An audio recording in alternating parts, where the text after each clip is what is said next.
안녕하세요. 제가 여러분께 꼭 읽어드리고 싶은 책이 있었습니다.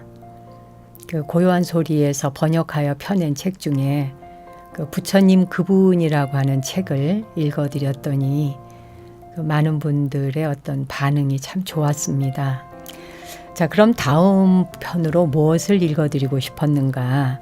그거는 제가 오래전부터 부처님의 상수 제자 가운데 지혜가 제일이라고 하는 사리불존자에 관련된 이야기, 이 책을 꼭 한번 읽어드리고 싶었습니다. 그 이유는 우리나라 한국 불교에서 오랫동안 아침, 점심, 저녁 또는 그 밖에 사찰 행사, 모든 의식, 종교 의식이 집전되는 장소에서 낭송되어지고 읽혀지고 독송되는 경이 바로 반야심경입니다. 그 반야심경에 등장하시는 분이 사리불존자이시죠. 부처님께 사리불존자가 질문을 하고 그리고 이제 세종께서 대답해 가시는 관세음 보살님이 어떤 분이신가에 대해서 이제 사리불존자가 질문을 하죠. 그리고 거기에 대해서 관세음 보살님의 지혜가 어떠한지에 대한 이야기를 해주시는 게 반야심경입니다. 반야심경을 모르는 불자는 없습니다. 또 설령 불자가 아니라 해도 사찰에서 가장 많이 독송되는 게 반야심경이다. 이 정도는 또 많은 다른 분들도 알고 계시죠. 그 경의 주인공이신 바로 사리불존자. 그분이 어떤 생애를 사셨고 그분은 어떻게 부처님과 인연이 되었고 부처님과 인연이 되어서 출가자의 길을 걸으면서 깨달음을 얻은 뒤에 그분은 어떻게 스승이신 부처님을 모셨고 그리고 또 수많은 그 사제, 같이 수행하는 센터 안에서의 스님들을 어떻게 대했는지 그리고 도반, 가장 친한 마하모갈라나 목련존자하고는 어떤 관계로 또 어떻게 서로 친하게 지내며 수행의 이력을 쌓아가기 시작하는지 그리고 마지막 열반에 드시는 장면까지 이 모든 것들이 역시 한 편의 영화처럼 펼쳐집니다. 사리불존자만을 위한 자료가 어디에 이렇게 부처님에 관련된 것처럼 딱 있는 것이 아니어서 야나 보니까 스님께서 이야기들이 단편적으로 여기저기 흩어져 있던 것들을 잘 모아가지고 사리불존자에 대한 이야기를 엮어낸 것입니다.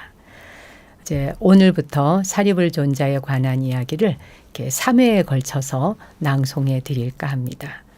제가 이 책을 다 그때 20대 후반때 읽고 승복을 입고 삭발을 한 출가자로서 내가 과연 어떻게 살아가야 하는가라고 하는 많은 생각들이 저에게도 동서남북으로 흩어져 있었거든요. 생각들이 흩어져 있었던 거죠. 이것도 좋은 것 같고 저것도 좋은 것 같고 이것도 옳은 것 같고 저것도 옳은 것 같고 막 이럴 때였습니다. 부처님의 법에 대한 확신은 있었지만 그러나 내가 어떠한 인품과 인격을 갈고 닦아가야 하나 이런 것을 제게 구체적으로 제시해 주신 분이 바로 사리불존자이십니다. 그리고 사리불존자님에 대한 이야기가 담겨있는 바로 오늘 읽어드릴 이 책이기도 합니다. 사리붓다 이야기. 이 사리붓다 이야기라고 하는 이 책에 담겨있는 사리불존자 이야기를 제가 그때 읽었을 때 가장 강력하게 기억에 남는 게 사리불존자의 인욕바라밀이었습니다. 저는 그냥 참는다는 게 견디는 것 정도로만 생각했어요. 그냥 이겨내는 힘, 견디는 힘, 뭐 이런 거 정도가 그저 인내심이다. 그런데 사리불존자는 인내심이 아니라 인욕바라밀. 정말 욕됨을 참고 모욕감을 참고 화낼 수 있는 상황임에도 불구하고 전혀 화가 일어나지 않는 그야말로 반응하지 않는 그게 어떻게 가능한가. 인욕바라밀이 무엇인지를 온전히 보여주신 분. 나 또한 이와 같은 분처럼 그렇게 수행하고 살아가리라. 이렇게 다짐했던 적이 있습니다. 제가 몇 번을 읽었던 것 같습니다. 그리고는 벌써 한 10여 년 됐네요. 이제 이 책을 읽고 덮어놓은 지가. 다시 한번 책장을 펼치며 저도 여러분 덕분에 사리불존자를 다시 만나 뵐까 합니다. 사리불 존자님을 직접 친견하는 그런 마음으로 읽어드리겠습니다. 사리붓다 이야기. 들어가는 말.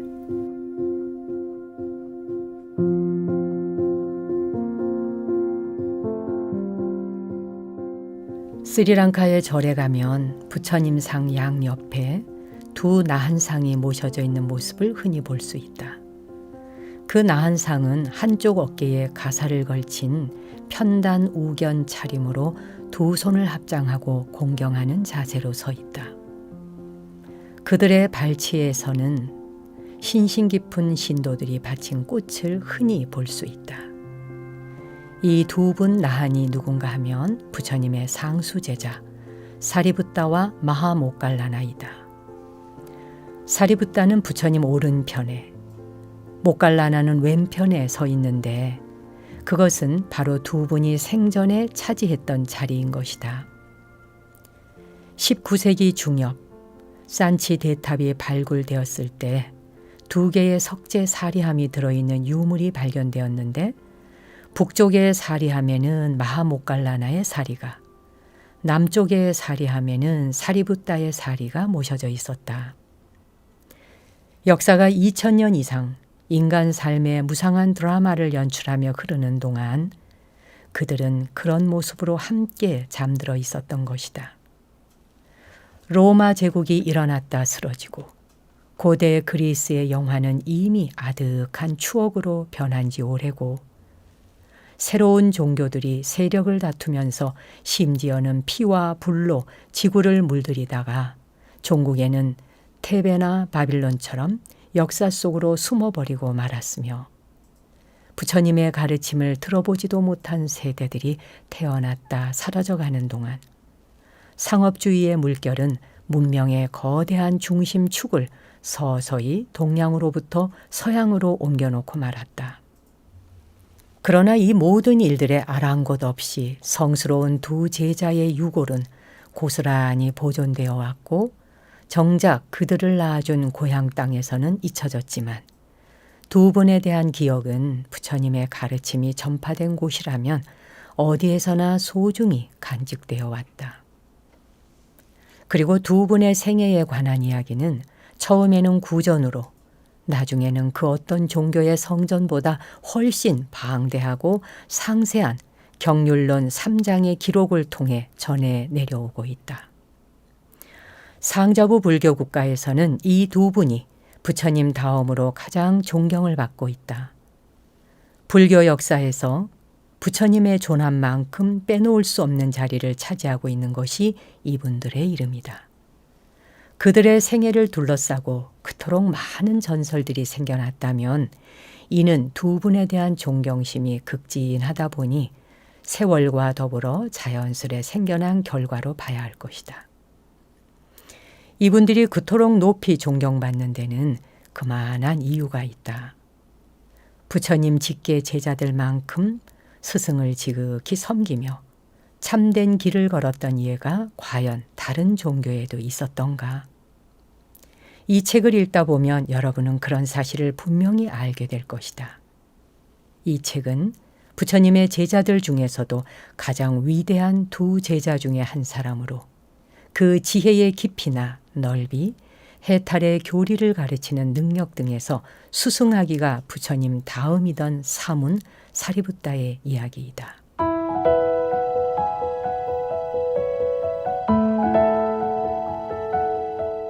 3장에는 그분의 전 생애를 체계적으로 서술한 곳은 없다. 그러나 경전과 주석서 여기저기에 흩어져 있는 그분에 관한 토막 이야기들을 모아볼 수 있으며 그 중에는 꽤 중요한 이야기들도 있다. 그분의 삶은 부처님의 생애나 교화 사업과 매우 밀접하게 맞물려 있어서 때로는 보조자 이상의 중요한 역할을 했을 뿐 아니라 몇몇 대목에서는 그분이 교사이자 본받아야 할 귀감으로서 친근하고 사려 깊은 도반으로서 손아래 비구들의 이로움을 지켜주는 보호자로서 스승의 교의를 충실하게 담는 저장고로서 주도적 역할을 한 것이 드러나 있기 때문에 법의 장군으로 불리게 되었던 것이다. 그분은 과연 예사로운 장군이 아니었다. 늘 한결같은 모습으로 인내와 성실함이 비길 데 없고 생각과 말과 행동이 겸손하고 고결하며 자신에게 베풀어진 조그마한 친절도 평생 잊지 않고 감사하며 마음속에 간직하는 그런 장군이었다. 그분은 아라한들, 일체의 번뇌망상을 여인 성자들 가운데서도 밤하늘을 수놓는 무수한 별 가운데 환하게 빛나는 보름달 같은 존재였다. 이제 심오한 지성과 숭고한 인간성을 지녔고 위대한 스승의 참제자였던 이분의 이야기를 심혈을 기울여 써보려 한다. 완벽한 품격을 지녔고 가장 높은 경지까지 자신을 끌어올려 완전히 해탈한 분의 이야기, 그런 분이 도반들에게 어떻게 행동하고 말하고 처신했던가 하는 이야기가 이 불충분한 기록을 통해서 조금이라도 전해질 수 있다면, 그리하여 이 책을 읽는 독자들이 인간이 어떤 경지까지 이를 수 있는가 하는 의문에 대한 해답을 통해서 믿음과 힘을 얻을 수 있다면 이 전기는 가치 있는 일이 될 것이고 최상의 보답을 받는 셈이 될 것이다.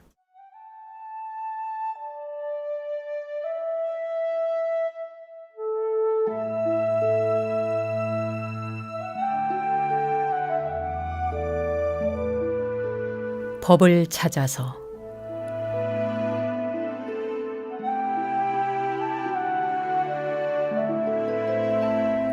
이 이야기는 인도의 라자가하에서 그다지 멀지 않은 곳에 있는 우빠티사와 꼴리따라는 두 브라만 마을에서 시작된다. 때는 부처님께서 세상에 출현하시기 몇 년 전이었다. 우빠티사 마을에 사는 브라만의 아내 루빠사리라고 하는 여인이 임신을 하게 되었다. 같은 날 꼴리따 마을에 사는 목갈리라고 하는 브라만 여인도 아기를 갖게 되었다. 이 두 집안은 7대에 걸쳐서 우위를 맺어 서로 가깝게 지내고 있었다.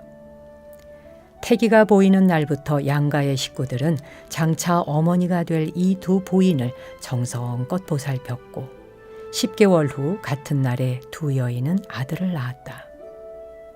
이름 짓는 날이 되자 루빠사리의 아들은 우빠티사라고 이름 지었다. 이것은 그 집안이 마을에서 가장 권세 높은 집이기 때문이었다. 같은 이유로 목갈리의 아들은 꼴리따라고 이름 지었다. 이 두 소녀는 자라면서 훌륭한 교육을 받았고 모든 분야에 걸쳐서 많은 지식을 완벽하게 습득하였다. 두 청년을 따르는 브라만 젊은이들이 각각 500명이나 되어서 강이나 공원으로 운동이나 휴식을 하러 갈 때면 우빠티사는 500대의 가마를 대동하곤 했고 꼴리따도 500대의 마차와 함께 가곤 했다.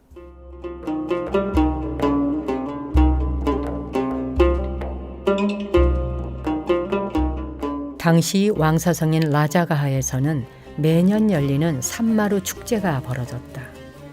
이 두 청년은 둘을 위해 마련된 자리에 나란히 앉아 축제를 관람하였다.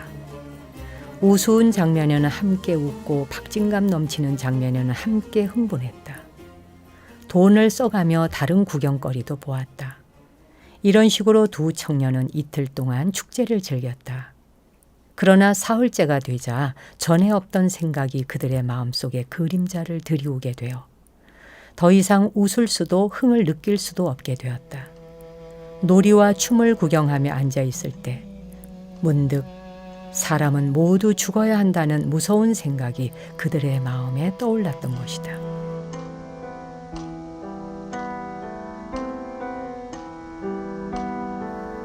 일단 이런 참담한 생각에 사로잡히자 그들의 태도는 전과 같을 수 없었다. 암울한 기분은 점차 떨쳐낼 수 없는 의문이 되어 두 사람에게 뚜렷이 부각되었다. 도대체 여기서 볼 게 뭐가 있단 말인가? 이 사람들 모두 100살도 되기 전에 죽어버릴 것이다. 정작 해야 할 일은 우리를 구원해 줄 수 있는 가르침을 찾아 나서는 것이 아닐까? 이런 생각을 하고 두 청년은 셋째 날의 축제가 진행되는 동안 줄곧 그곳에 앉아 있었다. 꼴리따는 의기소침하여 생각에 잠겨있는 우빠띠싸에게 물었다. 왜 그러지 우빠띠싸? 자네는 요 며칠 전처럼 즐거워 보이지도 않고 행복해 보이지도 않아. 뭔가 근심스러운 것 같은데 무슨 생각을 하고 있는 거지? 꼴리따, 이런 허황된 구경거리를 보고 있는 게 전혀 이로울 것이 없는 것 같아. 쓸데없는 짓이란 말이야. 이런 축제에서 시간을 허비하느니 윤회의 굴레에서 벗어나는 길을 찾아 나서야만 하겠어. 그런데 꼴리따, 자네도 혹시 뭔가 불만스러운 것 같군. 나 역시 자네와 같은 생각을 하고 있었다네. 친구도 같은 생각이었음을 알게 된 우빠띠싸가 이렇게 말했다. 우리가 좋은 생각을 한 것 같아. 하지만 구원을 찾기 위한 길은 한 가지밖에 없어. 출가해서 수행자가 되는 것이지. 그런데 어느 문화에서 수행 생활을 해야 할까? 그 당시 라자가하에는 산자야라는 유행승이 한 무리의 제자를 이끌고 있었다.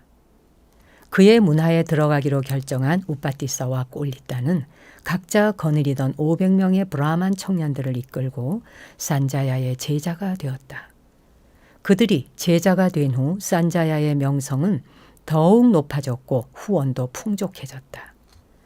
얼마 되지 않아 산자야의 가르침을 완전히 익히게 된 두 친구는 스승에게 이렇게 물었다.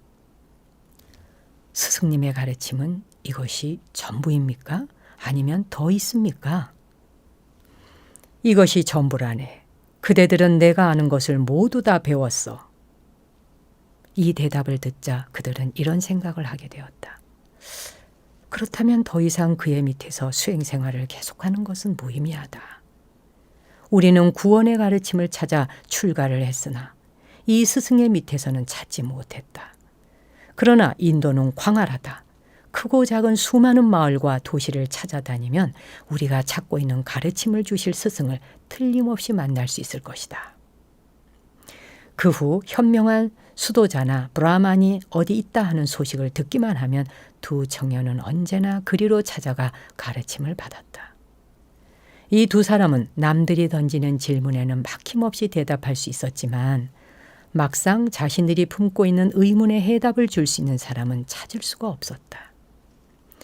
이렇게 인도 전역을 다 둘러본 후에 이들은 다시 고향에 돌아와서 누구든지 먼저 죽음이 없는 불사의 경지에 도달하게 되면 반드시 상대방에게 알려주기로 약속했다. 이는 형제와 같은 깊은 우애로 맺어진 두 청년 사이의 맹세였다.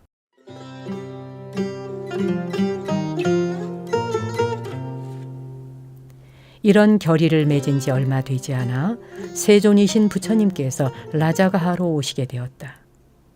그 시기는 부처님께서 성불 하시고 첫 번째 우안거를 마치신 직후 길 떠나 가르침을 베푸실 때였다. 성불하시기 전에 빈비사라 왕에게 깨달음을 얻게 되면 라자가하를 다시 찾아오겠다고 한 약속을 지키려고 나서신 것이다. 세종께서는 가야를 떠나 설법을 펴시며 라자가하로 오셨고 빈비사라 왕이 바친 중림정사에 거처를 정하셨다. 부처님께서 해탈의 가르침을 세상에 펴기 위해 여러 곳으로 보내신 최초의 아라한 61명 중에는 아싸지라고 하는 장로가 있었다.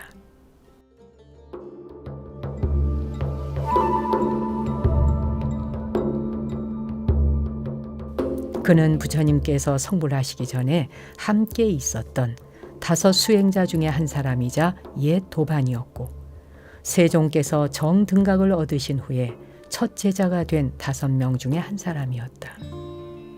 어느 날 아침 우빠띠싸는 라자가하에서 평온한 모습으로 바루를 손에 들고 탁발을 위해 집집마다 돌고 있는 아싸지를 보게 되었다. 아싸지의 고결하고도 평온한 모습에 강한 인상을 받은 우빠띠싸는 생각에 잠겼다. 내 평생 저와 같은 수도자를 일찍이 본 적이 없다. 저분은 필시 아라한이거나 아니면 아라한이 되기 위해 수행하는 분임이 분명하다. 저분에게로 가서 물어봐야 되지 않을까? 그러나 그는 다시 생각했다. 지금 저분은 탁발하러 가는 길이니 가서 질문을 하는 것은 적절하지 않을 것 같다. 구하는 자가 하는 법도대로 나도 저분의 뒤를 따라가는 것이 좋겠다. 그리고 그는 그렇게 했다. 장로 아싸지가 탁발을 마치고 공양을 하기 위하여 조용한 곳을 찾고 있을 때 오빠띠사는 자기가 들고 다니던 방석을 놓아 자리를 마련하고 장로에게 권했다. 장로가 거기에 앉아서 공양을 마치자 오빠띠사는 자기 물통에서 물을 따라 주었다. 이렇듯 오빠띠사는 아싸지에게 스승에 대한 제자로서의 예의를 깍듯이 갖추었다. 두 사람이 예절에 맞게 인사를 공손하게 나누고 난 후 오빠띠사는 말을 꺼냈다. 보시오. 당신께서는 참으로 평온해 보입니다. 안색도 맑고 밝아 보이고요. 당신께서는 어느 분의 문화에 출가하셨습니까? 스승은 누구이며 어느 분의 가르침을 따르고 계신지요? 보시오. 샤가족의 후예로서 그 가문으로부터 출가한 위대한 수행자가 한 분 있습니다. 나는 세존이신 그분의 문화로 출가하였으며 그 성스러운 분이 바로 나의 스승이시고 나는 그분의 진리를 따르고 있습니다. 라고 아싸지는 말했다. 당신의 스승께서는 무엇을 가르치시며 무엇을 설하시는지요? 이런 질문을 받자 아싸지는 생각에 잠겼다.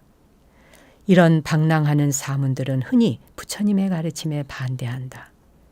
부처님의 가르침이 얼마나 심오한지를 이 청년에게 보여주는 것이 좋겠다. 그래서 그는 이렇게 말했다. 보시오. 나는 수행의 길에 들어선 지 얼마 되지 않았습니다. 출가한 지도 얼마 안 되었을 뿐만 아니라 이 같은 가르침과 수행을 접하게 된 것도 최근의 일입니다. 그래서 진리에 대해 상세하게 설명해 드릴 수가 없습니다. 이에 오빠띠사는 이렇게 말했다. 보시오. 저는 오빠띠사라고 합니다. 다만 얼마라도 당신의 법력이 미치는 한 알려주십시오. 온갖 수단을 다하여 그 의미를 깨우치는 것은 저의 몫이 될 것입니다. 그리고 그는 개송으로 덧붙여 말했다. 말씀해 주실 것이 많건 적건 알고 싶은 건 그 속에 담긴 뜻 그것입니다. 오직 소망은 그 의미를 아는 것, 많은 말이 필요한 것은 아니랍니다. 이에 대하여 장로 아싸지는 개송으로 답하였다.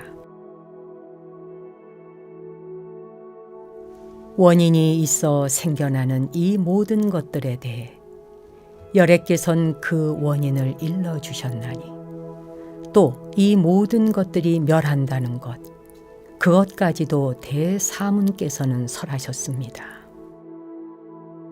예 담마 햇뚜빠 부하와 데상 햇둥 따타 가토 아하 데산 짜요 니로도 에왕 와디 마하 사마노.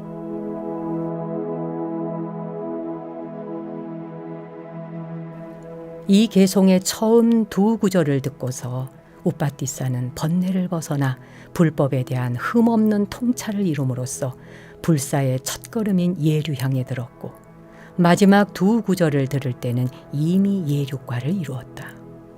그는 곧바로 알아차렸다. 여기서 해탈의 방법을 찾을 수 있겠구나. 그러고는 장로에게 말했다. 존자시여, 진리에 대해 더 이상 상세히 설명해 주실 것 없습니다. 이것으로 족합니다. 그런데 큰 스승님께서는 어디 계십니까? 지금 중림정사에 계십니다. 그러면 존자시여 먼저 가십시오. 제게는 진리를 만나면 같이 나누기로 약속한 친구가 있습니다. 그 친구에게 알려 당신이 가신 길을 따라 함께 큰 스승님 앞으로 가겠습니다. 그러고 나서 우빠띠사는 그의 발 아래 경배를 하고 유랑 수행자들이 머물고 있는 숲으로 돌아갔다. 꼴리따는 가까이 오는 친구의 모습을 보자 곧바로 알아차렸다. 오늘 내 친구의 모습이 사뭇 달라. 그래서 그 일에 대해 물어보자 우빠띠사는 이렇게 대답했다. 그렇다네 친구여. 불사의 경지를 찾았다네. 그러고는 장로 아싸지를 만났던 일에 관해 모두 이야기해주고 자신이 들은 개송을 읊어주었다. 개송이 끝났을 때 꼴리따 역시 예륙과를 성취했다. 그러고는 이렇게 물었다. 보시오, 큰 스승님께서는 어디 계신가? 지금 중림정사에 머무신다고 나의 스승 아싸지 장로가 말씀하셨다네. 우빠띠싸, 그렇다면 우리 그리로 가서 큰 스승님을 만나보세. 꼴리따가 말했다. 그러나 늘 스승을 존경하는 사람이던 우빠띠싸가 친구에게 이렇게 말했다. 친구여, 우선 우리를 가르치던 유행승 산자야에게 가서 불사의 길을 찾았음을 알려야 하네. 그분이 이 사실을 납득한다면 진리를 꿰뚫어 볼 수 있을 것이고, 그렇지 못하더라도 우리를 믿으니까 함께 큰 스승님을 뵈러 갈 것이네. 부처님의 가르침을 들으면 그분도 도와 과를 성취할 수 있지 않겠나. 그래서 두 친구는 산자야에게 가서 이렇게 말했다. 스승이시여, 부처님께서 세상에 출현하셨습니다. 그분의 법은 잘 설해져 있으며 그분을 따르는 승가는 바른 도를 지키고 있으니 우리와 함께 큰 스승님을 뵈러 가십시다. 그대들은 지금 무슨 소리를 하고 있는가? 산자야는 그들과 함께 가기를 거절했다.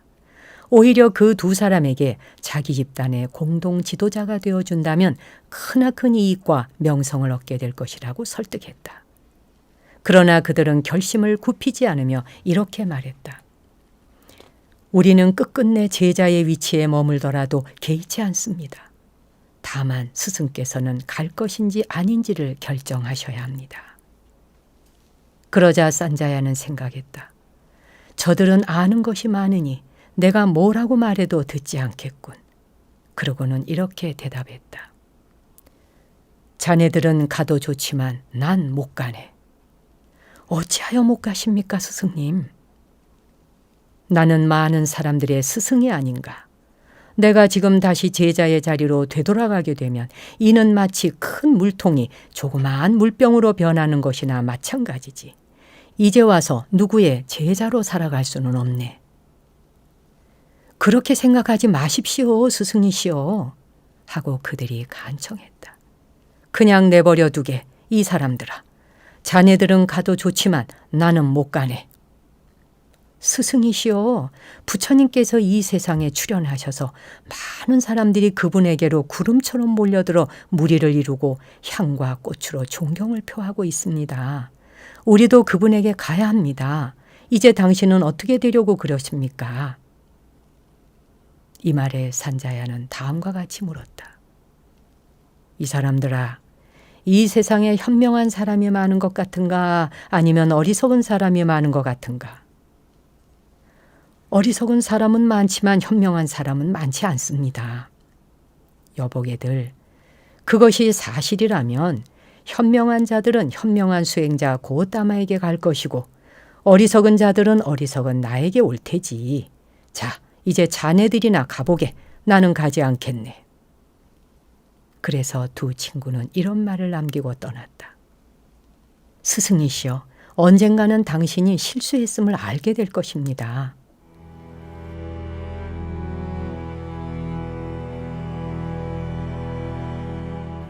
이들이 떠난 후 산자야의 제자들 사이에 분열이 일어나 그의 사원은 거의 텅 비어버렸다. 텅 빈 사원을 둘러보던 산자야는 뜨거운 피를 토했다. 그의 제자들 중에 500명이 우빠띠싸와 꼴리따를 따라갔으나 그 중에 250명은 산자야에게 되돌아갔다. 나머지 250명과 더불어 두 친구는 본디 자기들을 따르던 이들을 이끌고 중림정사에 도착했다.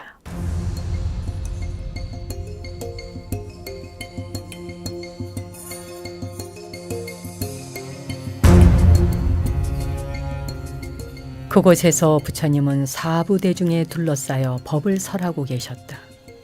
이 두 사람이 들어오는 것을 보자 세종께서는 비구들에게 말씀하셨다.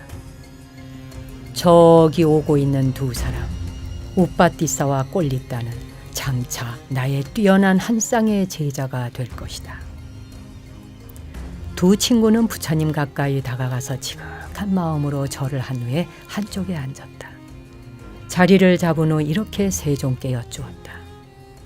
세존이시여, 저희들을 거두시고 세존의 문화에 출가하도록 허락해 주십시오. 저희들이 구족계를 받도록 허락해 주십시오. 그러자 세존께서 말씀하셨다.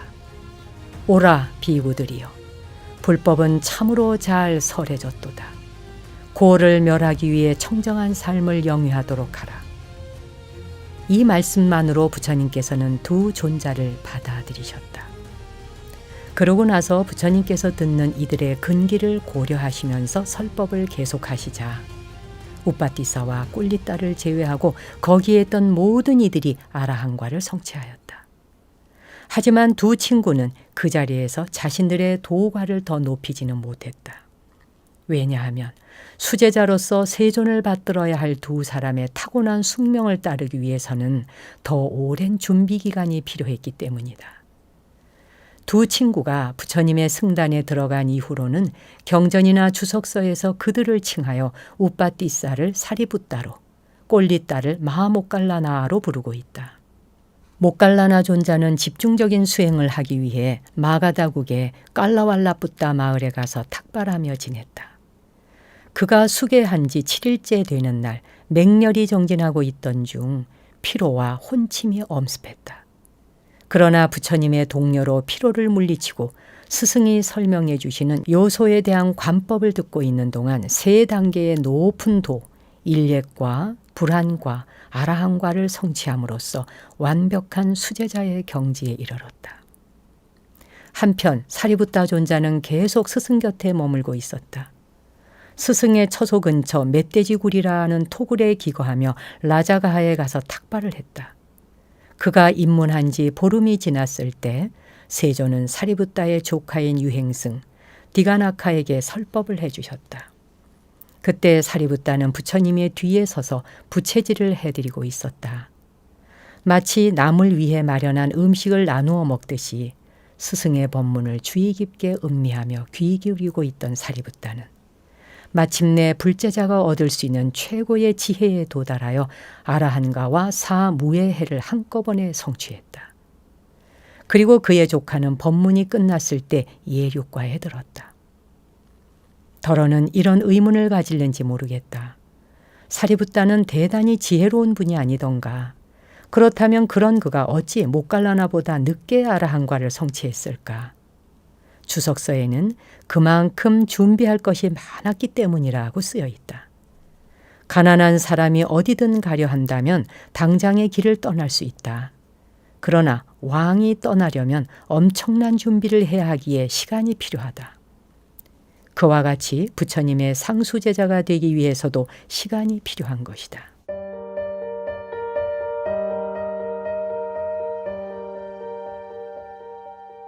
바로 그날 땅거미가 질 무렵 부처님께서는 모든 제자를 불러 모아서 새로 입문한 두 장로에게 상수 제자의 지위를 내리셨다. 이에 대해 비구들 몇이 불만스러운 마음을 품고 이런 이야기를 나누었다.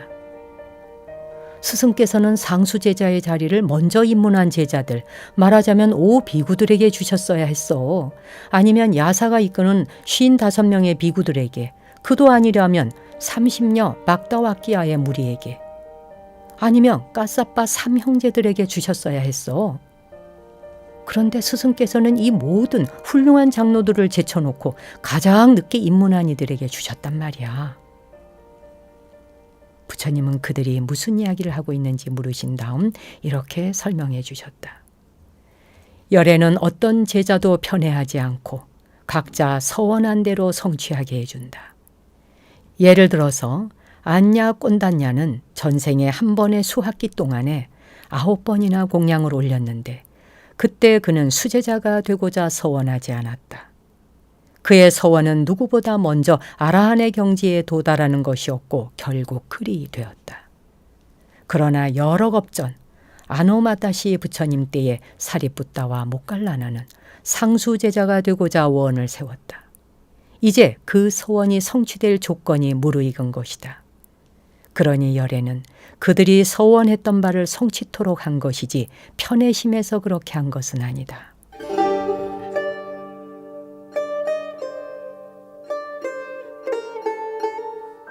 숙세의 서원. 위의 부처님 말씀은 불교 사상의 근본적인 교의를 분명히 나타내고 있다. 즉 현재의 우리 모습과 우리 생의 운명이 어떻게 이루어질 것인가 하는 것은 단순히 우리의 육체적 탄생으로 시작되는 금생이라는 짧은 기간에 우리가 무엇을 의도하고 무엇을 행했는가의 결과만이 아니라 시작함이 없는 무시 이래의 윤회 과정 속에 쌓이고 쌓인 과거 경험 세계의 깊은 연원을 내비치고 있는 것이다. 따라서 상수제자 사리붓다의 이야기도 당연히 머나먼 옛날에 시작된 것이며 그 내막은 전설의 형태로 우리에게 전해져 온 것이다. 전설이긴 하지만 황당무계한 상상력이 빚어낸 허구가 결코 아니다. 오히려 그런 전설들은 단순한 역사적 사실로 축소 환원시키기엔 너무나 심원하고 보편적인 원칙들을 웅변하고 서술하고 있다. 다시 말해 이런 큰 원칙들은 설화적 사실들을 신성한 원형으로 그리고 다시 그 원형을 종교적 이상으로 바꿀 때 비로소 적절한 의미 전달이 가능해지는 것이다.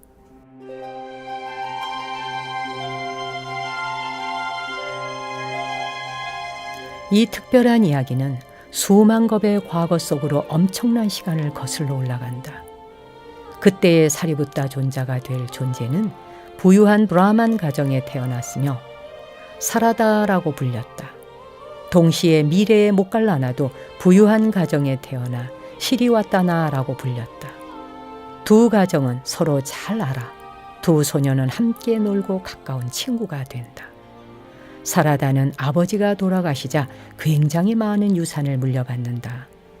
그러나 머지않아 죽음을 피할 수 없다는 운명을 고독 속에 곰곰이 생각해 본 후에 그는 모든 재산을 버리고 해탈의 길을 찾아서 출가할 결심을 한다.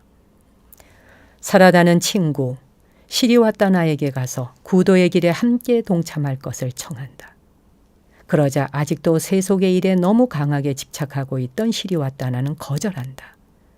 하지만 사라다는 그 결심이 확고했다. 그는 모든 재산을 버리고 집을 떠나 덥수룩한 머리로 고행의 삶을 살아간다. 별 어려움 없이 곧바로 그는 세간에서 명상으로 이룰 수 있는 모든 것과 신통력을 통달했고 한 무리의 제자를 거느리게 되었다. 이렇게 하여 그의 수행처는 많은 고행자 무리의 거처가 되었다. 그때에 아노마다시 부처님께서 세상에 출현하셨다.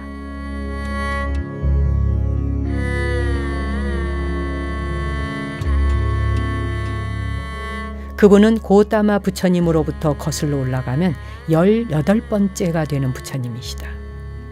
어느 날 아노마다시 부처님은 선정에서 깨어나 세상을 향해 지혜의 그물을 펼치시어 고행자 사라다와 그의 일행을 보셨다. 이 집단을 찾아가는 것이 많은 존재들에게 크게 유익하리라는 것을 아시고는 당신의 제자들을 뒤로 하시고 그들의 수행처를 찾아 떠나셨다. 사라다는 그 방문객의 육신에서 고귀한 상호를 보고 즉시 그분이 정각을 이루신 분임을 알아차렸다. 그는 공손히 그분에게 상석을 권하고 그의 제자들이 탁발해온 음식으로 공양을 올렸다. 그러는 동안 부처님의 제자들이 그 수행처로 모여들었다. 두 상수 제자 니사바와 아노마가 이끄는 그 제자들은 모든 번뇌를 벗어난 10만 명의 아라한이었다. 고행자 사라다는 부처님을 공경하여 꽃으로 장식된 넓은 차양을 펴들고 세존의 뒤에 서 있었다. 세존께서는 인식과 느낌 그리고 다른 정신작용들이 완전히 멈춘 선정의 상태인 멸진정에 드셨다. 세존께서는 일주일 내내 입정에 계셨고 그동안 사라다는 꽃으로 장식된 차양을 높이 펼쳐들고 서 있었다. 일주일이 지나 멸진정에서 깨어나신 부처님께서는 두 상수 제자에게 고행자의 무리를 위해 이야기해 주도록 이르셨다. 두 사람의 이야기가 끝나고 세종께서 친히 말씀하셨다. 부처님께서 말씀을 끝내시자 사라다 이외의 모든 고행 제자들은 아라한과를 성취하였고 부처님께 당신의 승단에 받아주십사 하고 청했다. 그러나 사라다는 아라한과는 물론 다른 어떤 과도 성취하지 못하였다. 그가 상수제자 니사바의 이야기를 들으면서 니사바의 훌륭한 거동을 보고는 내세의 부처님의 첫 번째 상수제자가 되고자 하는 소원을 품게 되었기 때문이다. 그래서 그 모임이 끝나자 사라다는 아노마다시 부처님께 다가가서 발 아래 경배하고 이렇게 말했다.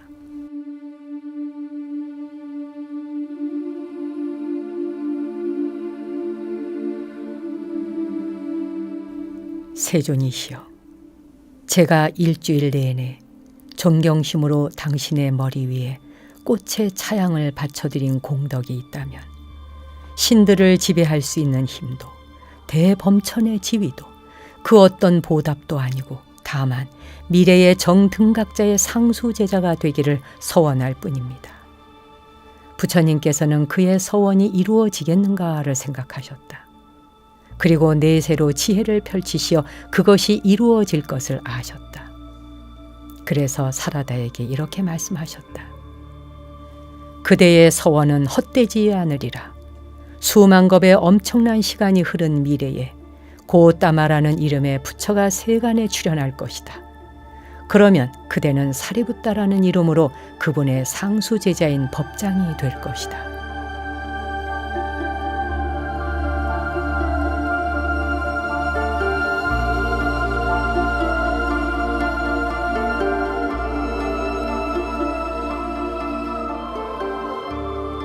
부처님이 떠난 후 사라다는 그의 친구 시리와따나에게 가서 고따마 부처님의 두 번째 상수제자가 되겠다는 소원을 하라고 재촉하였다. 이에 시리와따나는 공양 장소를 성대하게 짓도록 하였고 모든 준비가 끝나자 세종과 비구들을 초청하여 공양을 올렸다. 시리와따나는 부처님과 비구들에게 일주일 내내 공양을 올렸다. 이 잔치 말미에 모든 비구들에게 훌륭한 승복을 올린 후에 이렇게 말씀드렸다. 저는 이 공덕의 힘을 빌어 나의 벗 사라다가 첫 번째 상수제자가 되기로 한 바로 그 부처님의 두 번째 상수제자가 되고자 합니다. 세종께서 미래를 내다보시고 이 서원이 이루어질 것을 알게 되셨다. 그리고 시리와따나에게 그가 고따마 부처님의 상수제자가 될 것이고 목갈라나라는 이름으로 알려진 신통력 있는 비구가 될 것임을 예언하셨다. 두 친구는 저마다 수기를 받고 난 후에 각자의 영역에서 선행에 전심전력하였다. 시리와따나는 제가자로서 승가에서 필요한 모든 것을 돌보았고 다양한 자비행을 베풀었다. 사라다는 고행승으로서 그의 명상생활을 계속하였다. 두 사람이 죽어서 시리와따나는 욕계천에 다시 태어났고 사라다는 범주처에 숙달하여 범천의 세계에 다시 태어났다. 사리붓다의 과거생 이야기. 이 두 사람의 그 이후 행적에 관해서는 그 이상의 이야기가 없다. 하지만 생사윤회를 거듭하는 동안 이 두 친구의 행로는 그들보다 훨씬 이전 과거 24번째 부처님의 발 아래 엎드려 최고의 부처가 되기를 소원했던 한 인물의 행로와 여러 차례 교차되고 있다. 이분이 바로 우리 시대의 깨달은 분, 고따마 붓다가 되신 보디사타이다. 본생경은 보디사타의 550번의 전생 행적을 기록하고 있는데 사리붓다는 아난다와 비교한다면 몰라도 부처님의 그 어느 제자보다 자주 등장하고 또 중요한 역할을 하고 있다. 여기서는 사리붓다와 관계되는 몇 가지 전생담만을 살펴보겠다. 재생의 과정은 존재의 영역 사이에 구분 없이 순환되는 것이어서 축생계로부터 인간계와 천상계로, 또 천상계에서 인간계나 축생계로 올라가기도 하고 내려오기도 하는 까닭에 사리부타와 보디사타의 특별한 인연은 세세생생 다양하게 펼쳐지게 된다. 이제부터 이 두 분의 이러한 인연에 초점을 맞추어 이야기를 엮어보기로 한다. 보디사타와 사리부타는 과거 생에서 동물로 태어난 적이 여러 번 있었다. 언젠가 보디사타가 우두머리 숫사슴이었을 때 자기 두 아들에게 지도자의 역량을 갖출 수 있도록 가르쳤다. 한 아들 사리부타는 아버지의 충고를 충실히 따라 제 무리를 훌륭히 이끌었고, 다른 아들은 아버지의 가르침을 일축하고 제 고집대로만 하여 자기 무리를 재난으로 이끌었다. 그는 나중에 부처님의 질투심 많은 사촌 데와다타로 태어나게 된다. 또 보디사타가 왕궁의 거위였을 때는 두 아들인 사리푸타와 모칼라나가 태양을 앞질러 보겠다고 날다가 지쳐서 떨어지려 하자 보디사타가 구해주었다. 그리고 보디사타가 자고새로 태어났을 때 그는 친구인 원숭이인 사리부타와 코끼리인 모칼라나보다 앞선 자로서 이 두 친구의 선생이면서 지도자였는데, 이 사실은 그들이 마지막으로 몸받는 생에서의 관계를 알려주는 징후가 된다. 토끼 전생담에서도 보디사타는 지혜로운 산토끼로 태어나 다시 지도자가 되었는데, 원숭이인 사리푸타와 자칼인 모칼라나 그리고 수달인 아난다에게 계율과 자비의 소중함을 가르치고 있었다. 그때 신들의 왕인 삭가, 제석천이 그의 뜻이 얼마나 굳은지 시험하기 위해서 굶주린 브라만으로 변신하여 나타나자 그 산토끼는 그의 먹을거리가 되기 위해 불 속에 뛰어들었다. 이 미래의 두 상수 제자는 여러 번 보디사타의 생명을 구해주기도 하였다. 보디사타가 사슴이었을 때 덫에 걸린 일이 있었는데, 동무였던 딱따구리인 사리푸타와 거북이인 모칼라나는 덫을 부수고 그를 구해낸다. 그때 거북이가 사냥꾼인 데와다타에게 잡히지만 사슴과 딱따구리가 그를 구해내는데 성공한다. 그러나 보디사타가 매번 운이 좋았던 것은 아니어서 본생경에는 비극적인 운명의 이야기도 있다.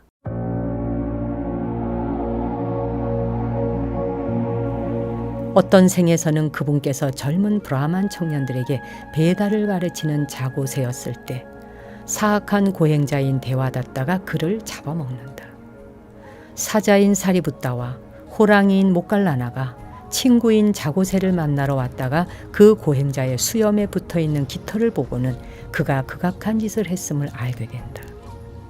사자는 자비를 베풀고자 했으나 호랑이는 그 고행자를 갈갈이 찢어서 시체를 구덩이에 던져버렸다. 이 사건에서도 두 제자의 기질이 상당히 달랐음을 알 수 있다. 사리부타는 사자처럼 힘이 세면서도 너그럽고 온화했던 반면, 모칼라나는 마지막 생애에서는 결국 깨달은 비구답게 해칠 줄 모르는 존재가 되었지만 여전히 호랑이의 기상을 갖고 있었다. 본생경의 다른 곳에서는 보디사타와 사리푸타 둘 중에 한쪽이 인간이고 다른 쪽은 동물인 적도 있고, 시해자와 수해자로서의 처지가 서로 뒤바뀐 적도 있다. 사리부타가 전사였을 때 보디사타는 그의 군마였다. 보디사타가 흰 코끼리로 태어나 베나레스 왕인 사리부타를 훌륭히 모시기도 했다. 보디사타는 자고새였고 사리부타는 그를 가르치는 현명한 고행자였던 적도 있다. 또 다른 생애에서는 보디사타가 사람이고 사리부타는 동물인 적도 있다. 예를 들어 은둔 수행을 하던 보디사타가 사악한 왕자인 데와다타와 3마리의 동물을 급류에서 구해낸 이야기도 있다. 그 동물들은 뱀인 사리부타, 쥐인 모칼라나, 앵무새인 아난다였는데, 감사의 표시로 숨겨둔 보물을 은둔 자에게 드리려 하자 질투심 많은 왕자는 그를 제거하려 한다. 장차 중생제도의 주도적 역할을 하게 될 이들은 천상의 몸을 받아 나기도 한다. 한 번은 보디사타가 제석천이었을 때 사리부타와 모칼라나는 각각 달의 신인 짠다와 해의 신인 수리아였다. 그들은 몇몇 다른 신들과 함께 악명 높은 구두쇠를 찾아가 베풀 줄 아는 삶을 살도록 교화한다. 보디사타가 이들 미래의 제자를 이롭게 한 적이 더 많지만 때로는 사리부타가 보디사타를 도와주기도 한다. 그들이 반신인 뱀 나가의 두 왕자로 태어났을 때 잔인한 브라만이 보디사타를 잡아 구경꾼들 앞에서 요술을 부리게 한다. 형이었던 사리부타는 그를 찾아 나서서 이런 굴욕적인 삶으로부터 구해준다. 보디사타가 덕성스러운 왕자 마하빠두마였을 때 계모가 그를 유혹한 적이 있었다. 이를 거절하자 계모는 그를 중상모략하였고 부왕은 그를 절벽에서 내던지게 했다. 그러나 바닥에 떨어지기 직전에 산신령이었던 사리부타가 그를 받아 안전하게 구해준다. 본생경을 보면 보디사타와 사리부타는 인간으로 태어난 적이 훨씬 더 많았다.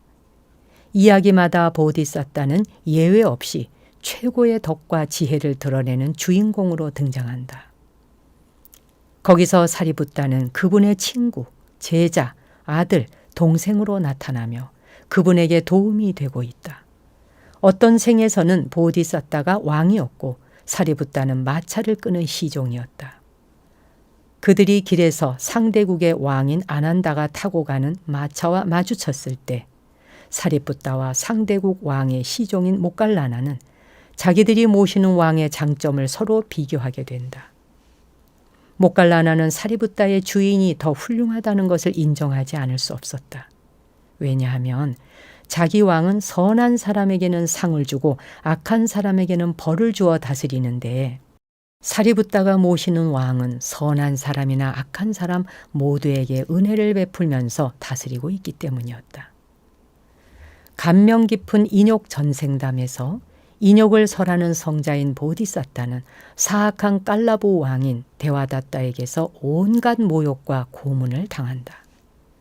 깔라보 왕이 보디사타의 인내심을 시험하기 위해 사지를 찢었을 때 장군인 사리부타는 보디사타의 찢긴 몸을 싸매주면서 제발 복수심은 갖지 마시라고 간청한다. 본생경의 좀 더 긴 이야기에서는 보디사타가 출가 수행자의 길을 가게 되면 사리부타도 그 구도행에 동참하는 일이 잦다. 두 사람의 기질에 그런 식의 출가 성향이 깊이 뿌리 박혀 있었다는 것은 그들이 마지막 생에서도 출가를 하고 난 후에야 영적인 완성을 이루었던 것을 보면 분명히 알 수 있다. 보디사타가 사제의 아들인 하티빨라였을 때 그 나라의 왕에게 후사가 없자 왕위를 계승할 상속자로 지명된다.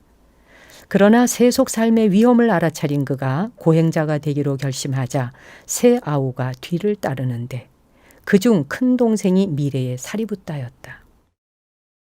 인드라야 전생담에서 보디사타는 7명의 상수 제자를 거느린 고행자였다. 그 중에 연장자인 사리부타를 포함한 6명은 결국 자신의 은둔처를 마련하려고 모두 떠나게 된다. 그러나 아누시사, 아난다만은 그분의 시봉자로 남는다. 이는 부처님과 아난다가 마지막 생애에서 맺을 관계를 미리 보여주는 것이다. 하지만 세속을 떠나려는 보디사타의 결정을 사리부타가 항상 따랐던 것은 아니다. 한 번은 왕이었던 보디사타가 고행자의 삶을 결심할 때 그의 맏아들인 사리부타와 막내 아들인 라훌라가 그 계획을 포기하라고 간청한다. 그러자 그는 아들에 대한 애착을 극복하려고 내심 갈등을 겪는다. 또 다른 생에서는 보디사타의 출가 결심이 흔들리기도 하는데 이번에는 나라다라고 하는 고행자였던 사리부타가 신통력으로 모습을 나타내어 그 결심을 확고히 하도록 힘을 북돋아준다.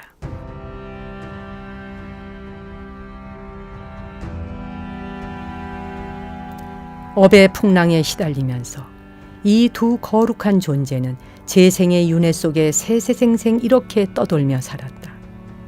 그러나 무지한 중생과는 달리 그들의 방랑은 목적 없는 것도 아니었고 방향이 없는 것도 아니었다.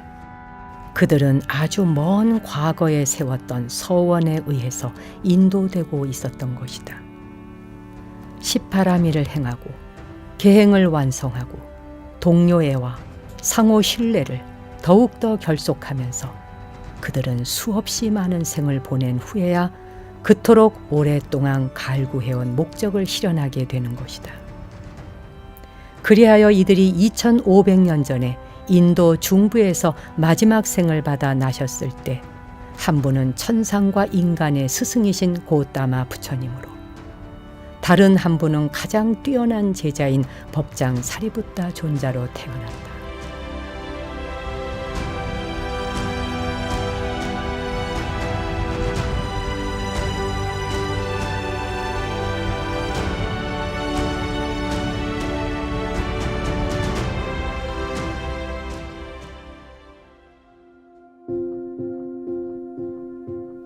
피안을 향하여 마지막 빚을 갚다.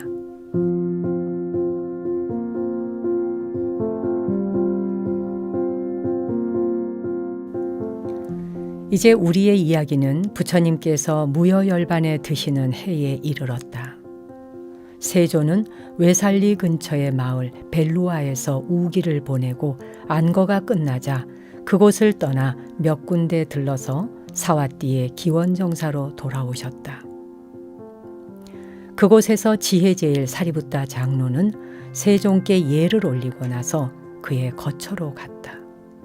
장로는 제자들이 절을 하고 나간 후에 거처를 말끔히 청소하고 나서 가죽방석을 깔았다.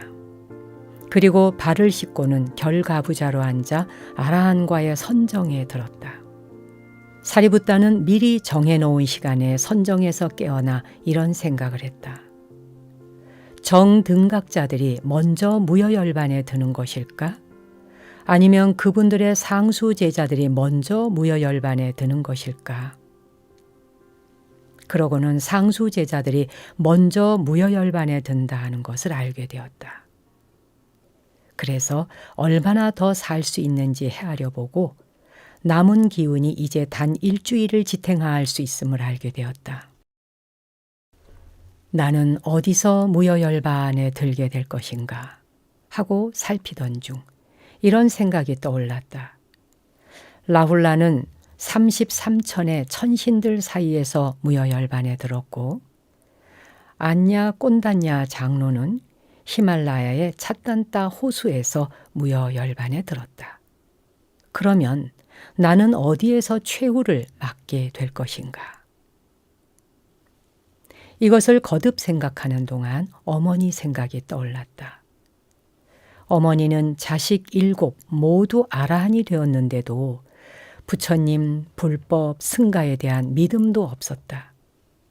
그 믿음을 얻을 만한 근기를 갖추고 계신 걸까 아닐까? 그는 이를 관하여 보고 어머니가 예류도에 들 수 있는 조건들을 갖추고 있음을 알았다. 그리고는 이런 의문이 들었다.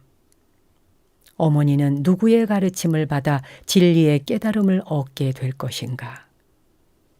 그 누구도 아닌 바로 사리부타 자신의 법문을 통해서만 어머니가 깨달음을 얻게 되리라 하는 것을 알게 되었다. 그는 또 이런 생각을 하였다. 만약 내가 이 일에 마음을 두지 않는다면 사람들은 이런 말을 할 것이다. 사리부타는 그리도 많은 사람들을 도와주었다. 예를 들어 평정심에 든 천신들에게 설법하던 날만 해도 수많은 천신들이 아라한과를 얻었고, 그보다 더 많은 천신들은 예류, 일예, 불한도를 증득했었다. 또 다른 때에 그분이 산보에 귀의하면 얼마나 즐거운지를 말씀해 주시자 그 말을 듣고 많은 사람들이 예류과에 들었고 수많은 집안이 천상계에 다시 태어나기도 했다. 그런데 자기 어머니는 정견으로 인도하지 못하다니. 그러니 나는 어머니를 사견으로부터 해방시켜드리고 내가 태어났던 바로 그 방에서 무여열반에 들어야겠다. 이렇게 마음을 정하고 그는 오늘 당장 세종께 허락을 받고 난락가로 떠나야겠다 하고 생각했다. 그는 시자인 쭌다 장로를 불러서 이렇게 말했다. 쭌다여, 내가 난락가로 가고자 하니 우리 500 비구들에게 의발을 갖추어 떠날 준비를 하라 하고 해주오. 쭌다 장로는 시키는 대로 행하였다. 비구들은 그들이 묵던 곳을 정돈하고 의발을 들고서 사리붓다 장로에게로 왔다. 장로 또한 자신의 침소를 정돈하고 낮 동안 머무시던 곳을 비질하였다. 그러고는 문 앞에 서서 그곳을 돌아보며 이런 생각을 했다.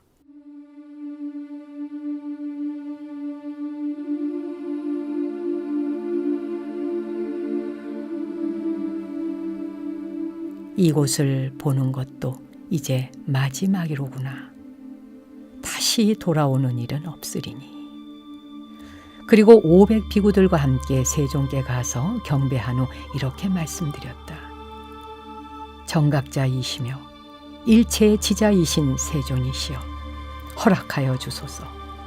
제가 무여열반에 들 때가 되었나이다. 이제 명이 다하였습니다. 세상의 주인이시여, 위대한 대각 세존이시여, 저는 곧 이 삶에서 풀려납니다. 다시는 오고 감이 없으리니 세존을 우러르는 것도 이것이 마지막입니다. 제게 시간이 얼마 남지 않았습니다. 이래만 지나면 짐 다 벗고 이 몸을 누이게 될 것입니다. 스승이시여, 들어주소서. 세존이시여, 허락하소서. 마침내 제가 열반할 때가 되었나이다. 이제 저는 삶의 의지를 놓았습니다.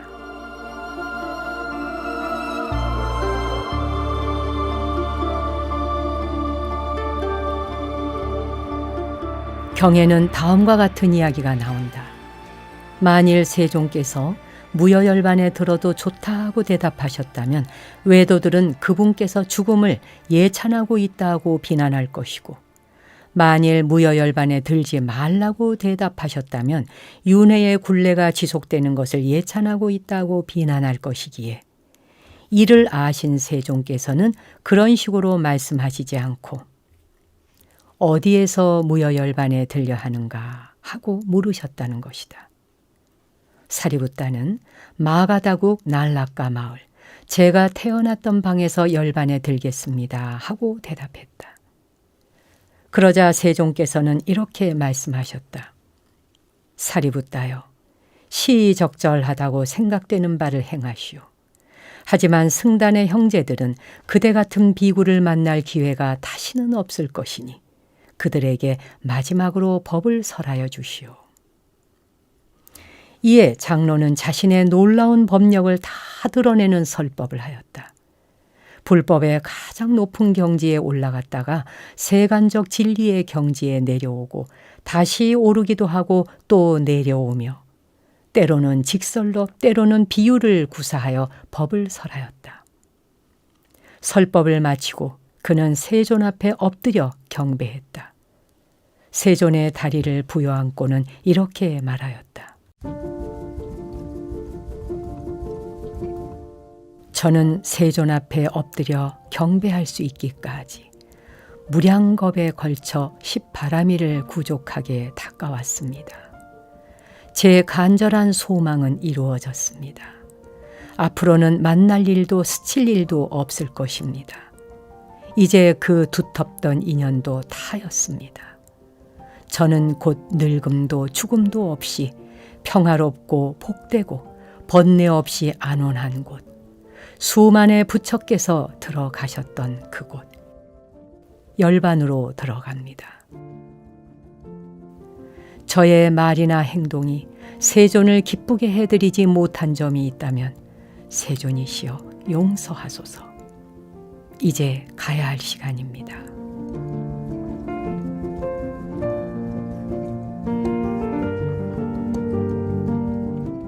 언젠가도 부처님께서는 이에 대답하신 적이 있었다. 사리붓다여, 그대의 말이나 행동에 꾸짖을 것은 아무것도 없소. 그대는 크고 넓고 밝은 지혜를 갖추었으며 빠르고 예리하게 통찰하는 지혜를 갖추고 있기 때문이요. 이번에도 세종께서는 똑같이 대답하셨다. 사리붓다여, 그대의 청을 듣겠노라. 하지만 그대의 말 한마디, 몸가짐 하나 거슬린 적이 없었소. 사리붓다여, 이제 그대가 시의적절하다고 생각하는 일을 하시오. 우리는 이 말씀을 통해서 세종께서 상수 제자를 꾸짖는 것처럼 보이는 몇몇 경우에도 실은 제자가 탐탁스럽지 않아서가 아니라 어떤 상황에 대한 새로운 접근 방식이나 어떤 문제에 대한 새로운 대처 방법을 제시해 주는 것이었다는 점을 알 수 있다. 세존의 허락을 받고 사리붓다가 엎드려 절하고 일어서자 대지가 포효하며 온 천지가 바다에 이르기까지 한번 크게 진동했다. 그것은 마치 대지가 이렇게 말하는 듯 했다.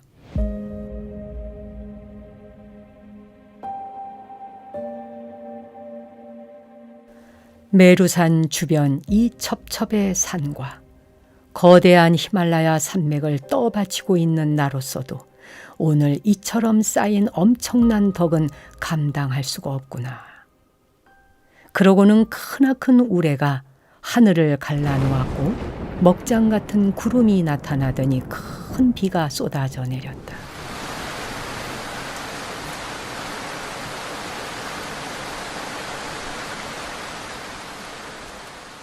세종께서는 이런 생각을 하셨다. 이제 법장을 떠나 보내야겠다.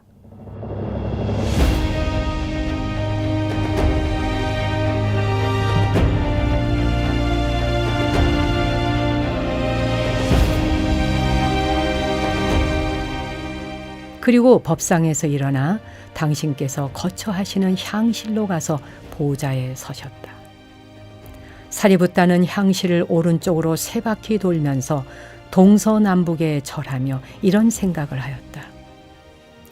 제가 아노마다시 부처님 발 아래 무릎 꿇어 스승님 만나기를 소원한 것이 헤아릴 수 없이 많은 세월, 수십만 겁 전이었습니다. 그 소원이 이루어져 저는 드디어 스승님을 뵙게 되었습니다. 그때 처음 만나 배웠고 이제 마지막으로 배우는 것입니다. 이제 다시는 배울 기회가 없을 것입니다. 두 손을 합장한 채 세존의 모습이 더 이상 보이지 않을 때까지 뒷걸음으로 그곳을 떠났다. 그러자 그것을 못내 참을 수 없어 대지는 또 한 번 바다에 이르기까지 전율했다. 그때 세종께서는 주위에 둘러서 있던 비구들에게 말씀하셨다. 비구들이여, 가보도록 하라. 그대들의 사형을 따라 가보도록 하라. 그 말씀에 사부대중이 바로 기원정사를 떠났고 그곳에는 세종께서 홀로 남아 계시게 되었다. 또한 그 소식을 들은 사와띠의 시민들도 향과 꽃을 받쳐들고 꼬리에 꼬리를 물고 도시를 빠져나갔다. 그들은 슬픔의 표시로 머리카락을 적시고 울며 탄식하며 장로의 뒤를 따라갔다. 그러자 사리붓다는 이 길은 그 누구도 피할 수 없는 길입니다 하고 타이르며 그들에게 돌아갈 것을 요청했다. 그를 따라오던 비구들에게도 말했다. 여러분도 이제 돌아가십시오. 스승님 모시기를 소홀히 하지 마십시오. 이렇듯 모두 되돌려 보내고 나서 그는 자신의 제자들만 데리고 길을 떠났다. 그러나 몇몇 사람들은 여전히 장로의 뒤를 따르며 이렇게 한탄했다. 전에는 장로님께서 먼 길을 떠나시곤 했지만 늘 돌아오셨지. 그러나 이번에는 다시 돌아오지 않을 길을 떠나시는 거야. 장로는 벗들이여 항상 깨어 있으십시오. 형성되고 조건 지어진 모든 것은 진정 쓰러지기 마련입니다 하며 그들을 되돌려 보냈다. 이 일주일의 여정 동안에 사리붓다는 하룻밤을 묵을 때마다 많은 사람들이 자신을 마지막으로 볼 수 있도록 하였다. 드디어 저녁 무렵 고향인 날라까 마을에 도착한 그는 마을 어귀에 있는 벵골 보리수나무 근처에 멈추어 섰다. 마침 그때 장로의 조카인 옷발에 왔다가 마을 밖으로 나갔다가 그곳에서 사리붓다를 보았다. 그는 장로에게로 가서 예를 올리고 그대로 서 있었다. 장로가 그에게 물었다. 할머니께서는 집에 계시던가? 네, 계십니다, 장로님. 그러면 가서 우리가 왔다고 알려드리게. 그리고 만일 할머니께서 우리가 어찌 왔느냐고 물으시거든 이 마을에 하루 묵을 테니 내가 태어났던 방을 쓸 수 있게 해주시고 500 비구들이 머물 처소도 마련해 주십사 하고 전해주게. 웃발에 왔다는 할머니에게 가서 말했다. 할머니, 숙부가 왔습니다. 지금 어디 있더냐? 마을 어귀에 있습니다. 혼자더냐? 아니면 누구 함께 온 사람들이 있더냐? 숙부는 500명의 비구들과 함께 왔습니다. 어찌 왔다더냐? 하고 묻자 장로가 시킨 대로 말씀드렸다. 그러자 사리붓다의 어머니는 이런 생각을 했다. 얘가 왜 이렇게 많은 사람들의 처소를 마련하라는 걸까? 젊어서 비구가 되더니 이제 늙은 나이에 속인으로 되돌아오겠다는 걸까? 그러나 어머니는 장로를 위해서는 그가 태어났던 방을, 비구들을 위해서는 따로 처소를 마련하였고 횃불을 밝히고 나서 장로를 부르러 보냈다. 사리붓다는 비구들을 데리고 생가의 안뜰을 지나 자신이 태어났던 방으로 들어갔다. 자리를 잡고 앉은 후 비구들에게는 그들의 처소로 가도록 했다. 비구들이 물러간 후 곧 장로는 심한 설사병이 엄습해서 큰 고통을 느꼈다. 양동이가 번갈아 몇 차례나 들어오고 나가고 했다. 어머니는 내 아들의 조짐이 좋지 않구나 라고 생각하면서 자신의 방 문 기둥에 기대어 서 있었다. 그럴 즈음 사천왕들이 법장께서는 지금 어디에 계실까라며 서로 물었다고 경에 써 있다. 그들이 살펴보니 법장께서 최후의 숨을 거두려고 날라가에 태어났던 방 침대에 누워 있음을 알게 되었다. 우리 마지막으로 그분을 뵈러 가세. 사천왕은 그 방에 도착하여 장로님께 예를 올리고 옆에 가만히 서 있었다. 당신들은 누구십니까? 장로가 물었다. 우리는 사천왕입니다, 존자님. 어떻게 오셨습니까? 병석에 계신 존자님을 돌보아 드리고 싶습니다. 그러실 것 없습니다. 여기도 돌보는 사람이 있으니 여러분은 돌아가도록 하시지요. 사리붓다가 말했다. 그들이 떠난 뒤 천신의 왕인 싹가가 같은 뜻으로 찾아왔고 그 다음에는 범천의 왕인 마하브라흐마도 왔다. 존자는 전과 같이 모두를 되돌려 보냈다.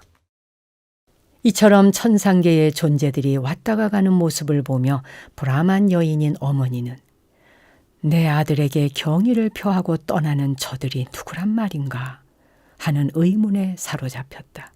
어머니는 장로가 있는 방의 문으로 가서 쭌다 장로에게 존자의 건강 상태가 어떤지 물었다.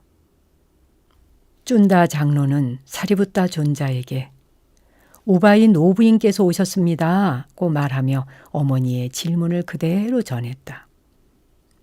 어떻게 이런 시간에 오셨습니까? 사리붓다가 어머니에게 물었다. 보시게, 그대를 보러 왔다네. 그런데 제일 먼저 왔던 이들은 누구였소? 사천왕들이었습니다, 우바이요. 그렇다면 그대가 그들보다 더 훌륭하단 말이오? 그들은 말하자면 저를 지키는 시자 같은 존재입니다. 우리 스승님이 금생에 태어나신 후 내내 그들은 칼을 들고 스승님을 호위하고 있답니다. 그들이 떠난 후에 왔던 이는 누구였소? 천신들의 왕인 삭가였습니다. 그렇다면 그대가 천신의 왕보다 더 훌륭하단 말이오? 그는 비구의 의발을 들고 따르는 사미와 같은 존재지요. 우리 스승님이 33천에서 돌아오셨을 때 삭가 왕이 스승님의 의발을 들고 스승님과 함께 지상으로 내려왔답니다. 그럼 삭가 왕이 돌아간 후에 그 뒤로 왔던 이는 누구였소? 방안이 온통 빛으로 환해지던데. 우바이여, 그건 당신의 주인이자 스승인 마하브라흐마였습니다. 그렇다면 아들이여, 그대가 나의 주인이신 마하브라흐마보다 더 훌륭하단 말이오? 그렇습니다, 우바이여. 우리 스승께서 태어나신 날에 4명의 마하브라흐마가 그 위대하신 분을 황금의 그물로 받았다는 이야기가 있습니다. 그 말을 듣자 브라만 여인은 이렇게 생각했다. 내 아들의 권세가 이 정도라면 내 아들의 스승이자 주인이신 분의 위력은 얼마나 크단 말인가. 이러한 생각을 하고 있는 동안 갑자기 그 여인의 마음에 환희심과 기쁨이 일어 온몸에 가득 차올랐다. 그때 장로는 이런 생각을 했다. 어머니에게 환희심과 기쁨이 일었으니 지금이 불법을 설해드릴 시간이다.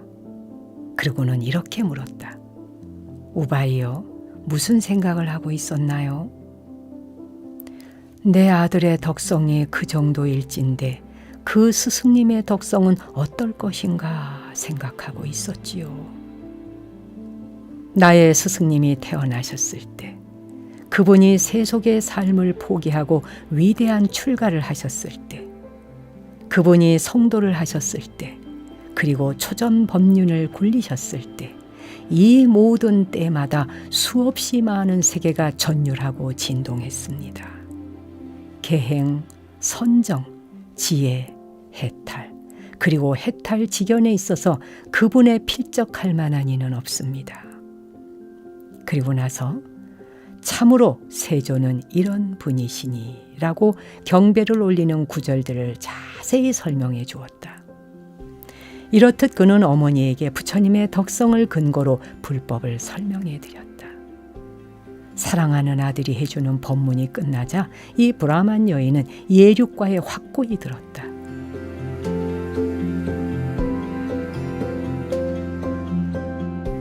그리고 이렇게 말했다.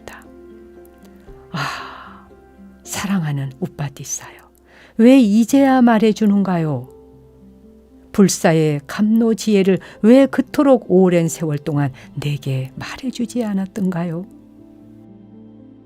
이제 존자는 이런 생각을 했다.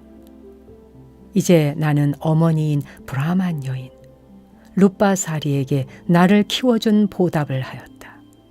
이제 된 것 같다. 그러고는 우바이여, 이제 물러가십시오 라는 말로 어머니를 돌려보냈다. 어머니가 물러간 후 쭌다야, 지금 시각이 얼마나 되었느냐 하고 물었다. 존자님, 이른 새벽입니다. 비구들은 모두 모이도록 해라. 비구들이 모이자 존자는 쭌다에게 말했다. 쭌다야, 나를 일으켜 앉혀다오. 쭌다는 그대로 했다. 그러자 존자는 비구들에게 말했다. 형제들이여, 나는 44년 동안 여러분과 함께 지냈고 여러분과 행각도 함께 하였소. 이제까지 내가 말이나 행동으로 여러분을 불쾌하게 한 적이 있다면 용서해 주시오. 비구들이 대답했다. 존자님, 비록 저희들이 존자님의 뒤를 그림자처럼 따랐지만 존자님께서 저희들을 불쾌하게 하신 적은 단 한 번도 없었습니다. 존자님, 도리어 저희들이 잘못했다면 용서해 주소서.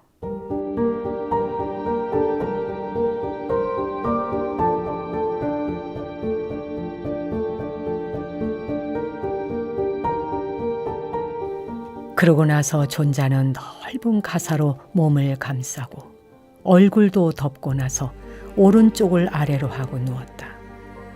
그러고는 부처님께서 무여열반에 드시게 될 때 하실 방식으로 선정에 들었다. 즉 순차적으로 9단계의 선정에 들었다가 다음에는 역순으로 9단계의 선정에 들었다. 그 후에 다시 초선에서 순차적으로 제4선에 이르렀을 바로 그때 지평선 너머로 떠오르는 태양의 윗머리가 나타났고 그 순간 사리부tta 존자는 무여열반에 완전히 들었다.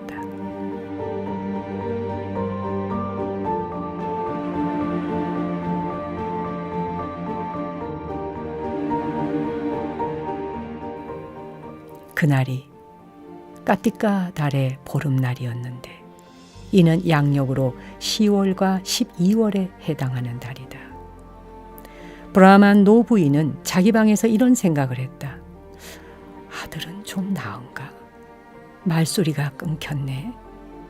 노부인은 일어나 장로의 방으로 가서 아들의 2다리를 주물러 주었다.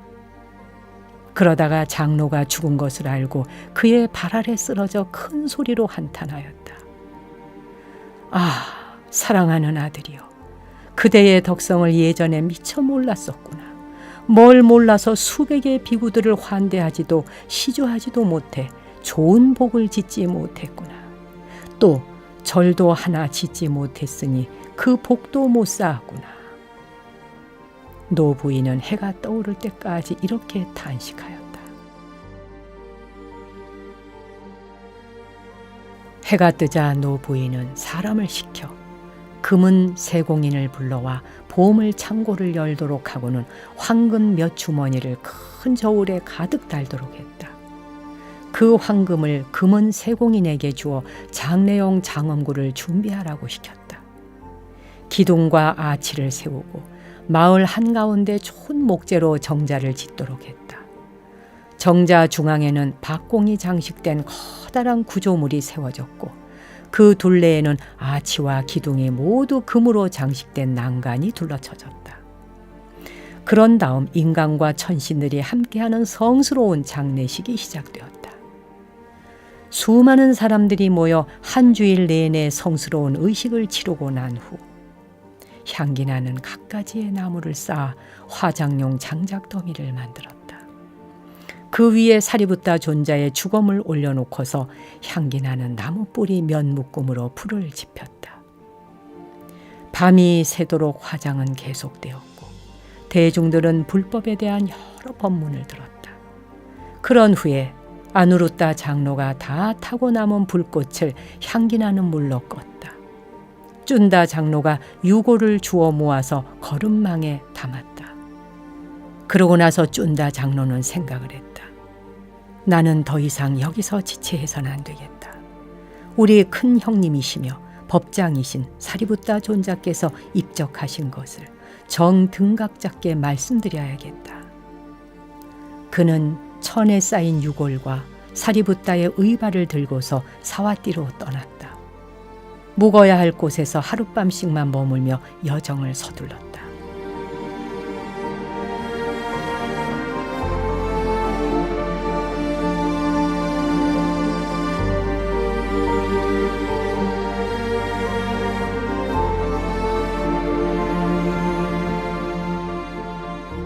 이상의 이야기는 마음챙김의 황립상응의 쭌다경 주석서에 쓰여 있는 줄거리와 대반열반경의 주석서에 실린 같은 내용의 몇 대목을 덧붙인 것이다. 대화 부분은 쭌다경에서 따왔다.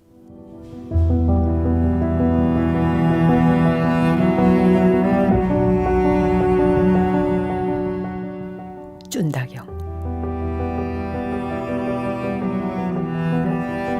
한 번은 세종께서 사와띠에 있는 아나따빈띠가의 기원정사에 머물고 계셨다.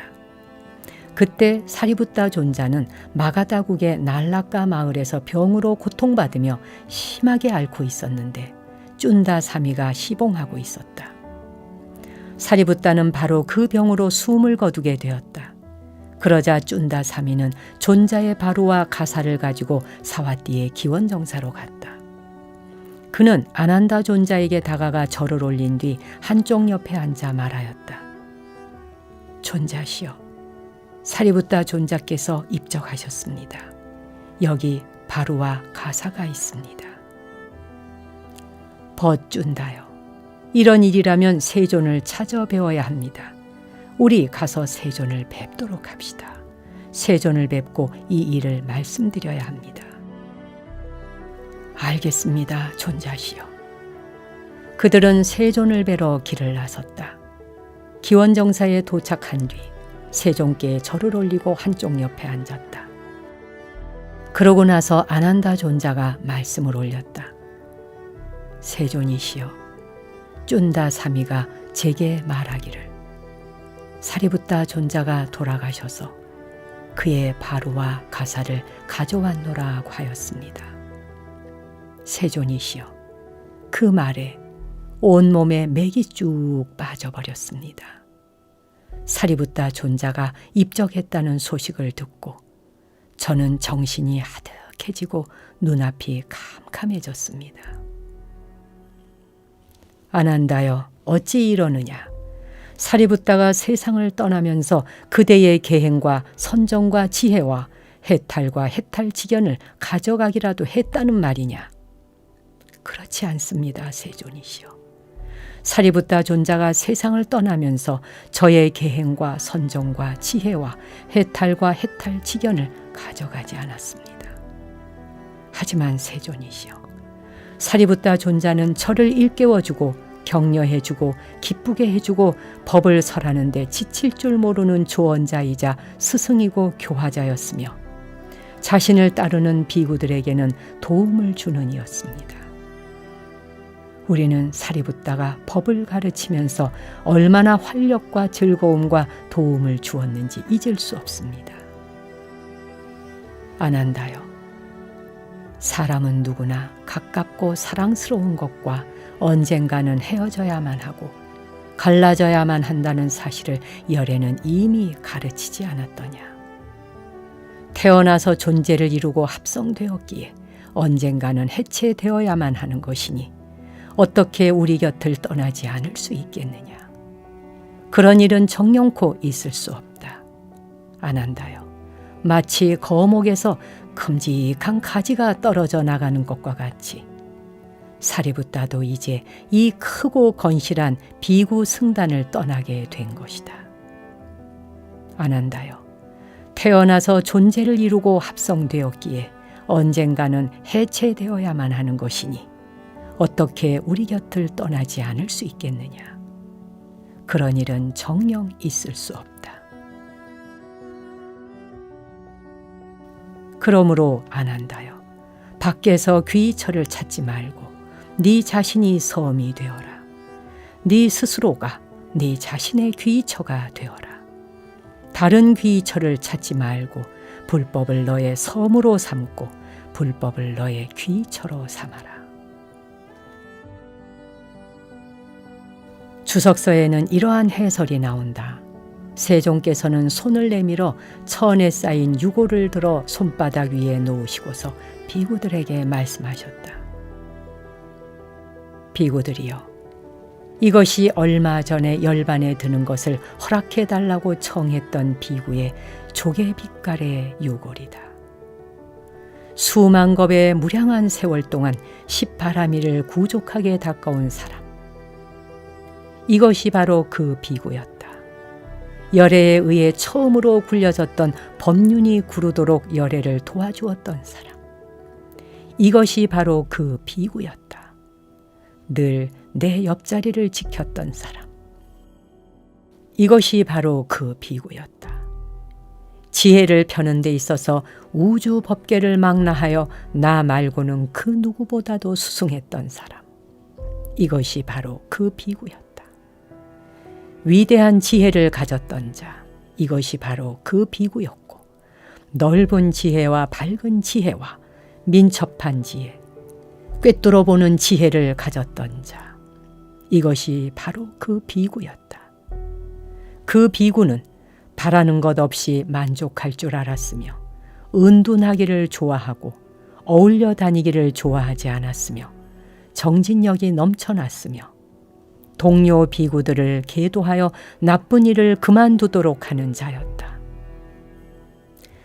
500 전생 동안의 공덕으로 얻어놓은 엄청난 재산을 버리고서 집을 떠나 출가하여 지냈던 사람.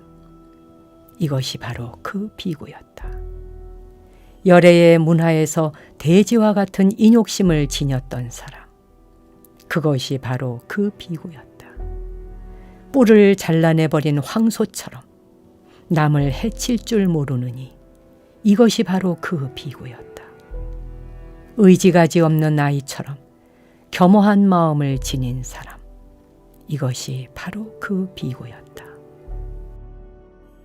비구들이여, 여기 이 유고를 보아라. 위대한 지혜, 넓고 밝고 민첩하고 예리하고 꿰뚫어보는 지혜를 지녔던 사람의 유고를. 바라는 것 없이 만족할 줄 알았으며 은둔하기를 좋아하고 어울려 다니기를 좋아하지 않았으며 정진력이 가득했던 그 동료 비구들을 계도하여 나쁜 일을 그만두도록 한 그. 여기 그의 유고를 보라.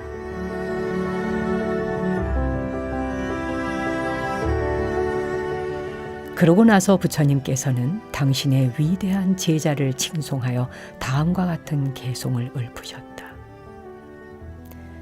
500생 동안 출가하여 가슴속에 깊이 지녔던 즐거움을 던져버리고 모든 감관을 잘 다스려 격정에서 벗어났던 사람. 열반에 든 사리붓다에게 경의를 표하노라. 돼지처럼 인욕심이 강하여 자기 마음을 완전히 조복하게 했고 자비롭고 다정하여 고요하고 냉철하여 거대한 돼지처럼 굳건했던 그 사람. 열반에 든 사리붓다에게 경의를 표하노라. 의지가지 없는 아이처럼 겸허한 마음을 가지고 한 손에 바루를 든 채 마을에 들어가 이 집 저 집 유유히 갈 길 가던 사람. 사리붓다는 바로 그런 사람이었으니 열반에 든 사리붓다에게 경의를 표하노라.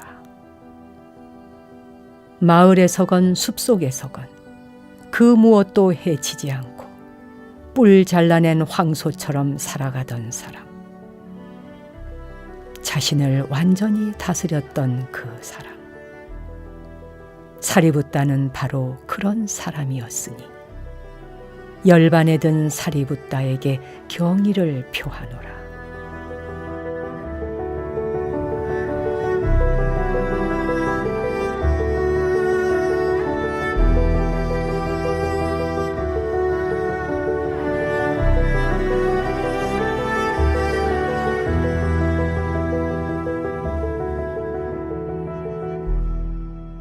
세종께서는 이렇게 사리붓다 존자의 덕을 칭송하시고 유고를 보존할 사리탑을 짓도록 당부하셨다. 그 후 아난다에게 라자가하로 가고 싶다고 말씀하셨다. 아난다가 비구들에게 알렸고 세종께서는 많은 비구들과 함께 라자가하로 길을 떠나셨다. 그곳에 도착하셨을 때에는 이미 마하모칼라나 존자도 세상을 떠난 후였다. 이번에도 세종께서는 모칼라나의 유고를 들어 보이시고 사리탑을 세우도록 당부하셨다. 그런 뒤 세종께서는 라자가하를 떠나 겐지스강을 향해 먼 길을 가셔서 우까젤라에 도착하셨다. 겐지스강 뚝으로 나아가신 세종께서는 따라온 비구들과 함께 앉으시고 사리붓다와 마하모칼라나의 무여열반에 관한 우까젤라 경을 설하셨다.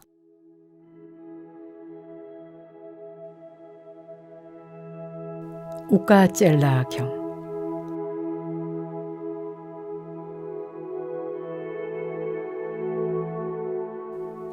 사리붓다와 모칼라나가 열반에 든 지 얼마 되지 않은 어느 때 부처님께서는 왓지 지방의 우까젤라 마을의 겐지스 강가에 머물고 계셨다. 그때 세종께서는 옥외에서 많은 비구들에게 둘러싸여 앉아 계셨다. 세종께서는 침묵 속에 모여있는 비구들을 둘러보시고는 다음과 같은 말씀을 해주셨다. 비구들이여, 이제 사리붓다와 모갈라나가 입적하고 나니 이 자리가 정말 텅 빈 것 같구나. 열애의 곁에 회중이 없어서도 아니고 사리붓다와 모갈라나가 머물고 있는 곳이 걱정되어서도 아니다. 과거에 오셨던 성스러우니 정등각자, 깨달은 이들 모두 열애처럼 사리붓다와 모갈라나 같은 한 쌍의 훌륭한 상수 제자들을 거느렸다. 미래에 오실 성스러우니 정등각자, 깨달은 이들도 또한 사리붓다와 모갈라나 같은 한 쌍의 훌륭한 상수 제자들을 거느리게 될 것이다. 비구들이여, 그 상수 제자들이 스승의 가르침에 어긋남 없이 행동하고 스승의 조언에 그대로 따르는 것을 보면 참으로 경이롭고 놀랍도다. 그들이 사부대중에게 귀히 여겨지고 사랑받고 존경받고 추앙받는 것을 보면 비구들이여 참으로 경이롭고 놀랍도다. 그 상수 제자들이 입적했을 때에 정등각자에게 슬픔도 없고 비탄도 없는 것을 보면 참으로 경이롭고 놀랍도다. 태어나서 존재를 이루고 합성되었기에 언젠가는 해체되어야만 하는 것이니 어떻게 우리 곁을 떠나지 않을 수 있겠느냐. 그런 일은 정녕 있을 수 없기 때문이다. 그러니 비구들이여, 밖에서 귀처를 찾지 말고 그대들 자신이 섬이 되어라. 그대들 스스로가 자신의 귀처가 되어라. 다른 귀처를 찾지 말고 불법을 그대들 섬으로 삼고 불법을 그대들 귀처로 삼아라.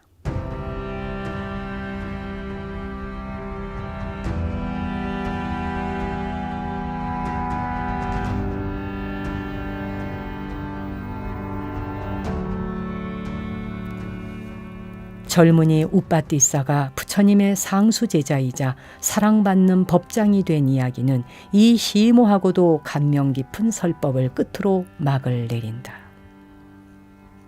이 설법은 부처님께서 무여열반에 드실 때까지 거듭거듭 강조하신 가르침이어서 긴 여운을 남기고 있다. 사리붓다 존자는 양력 10월과 11월에 걸쳐 있는 까띠까 달 보름날에 입적하였다. 보름 후 초승달이 떠오르는 날에 모갈라나도 입적하였다.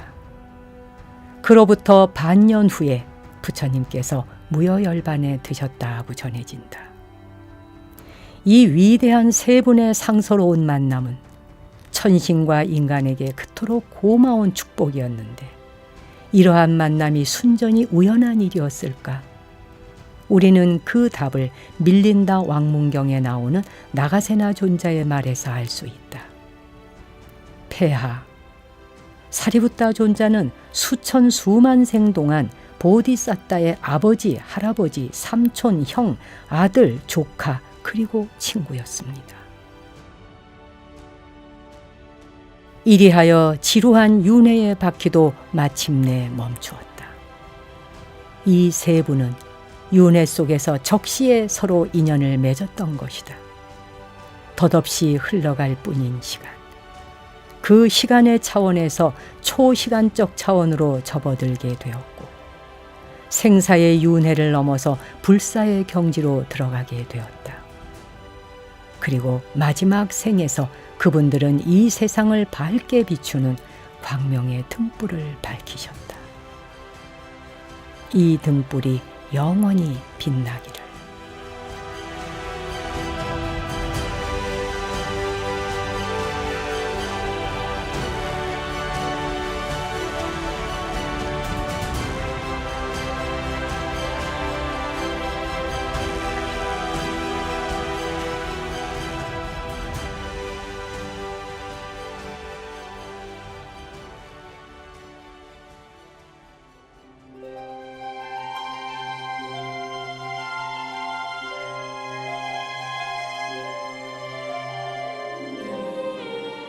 사리붓다와 모칼라나의 사리에 관한 기록.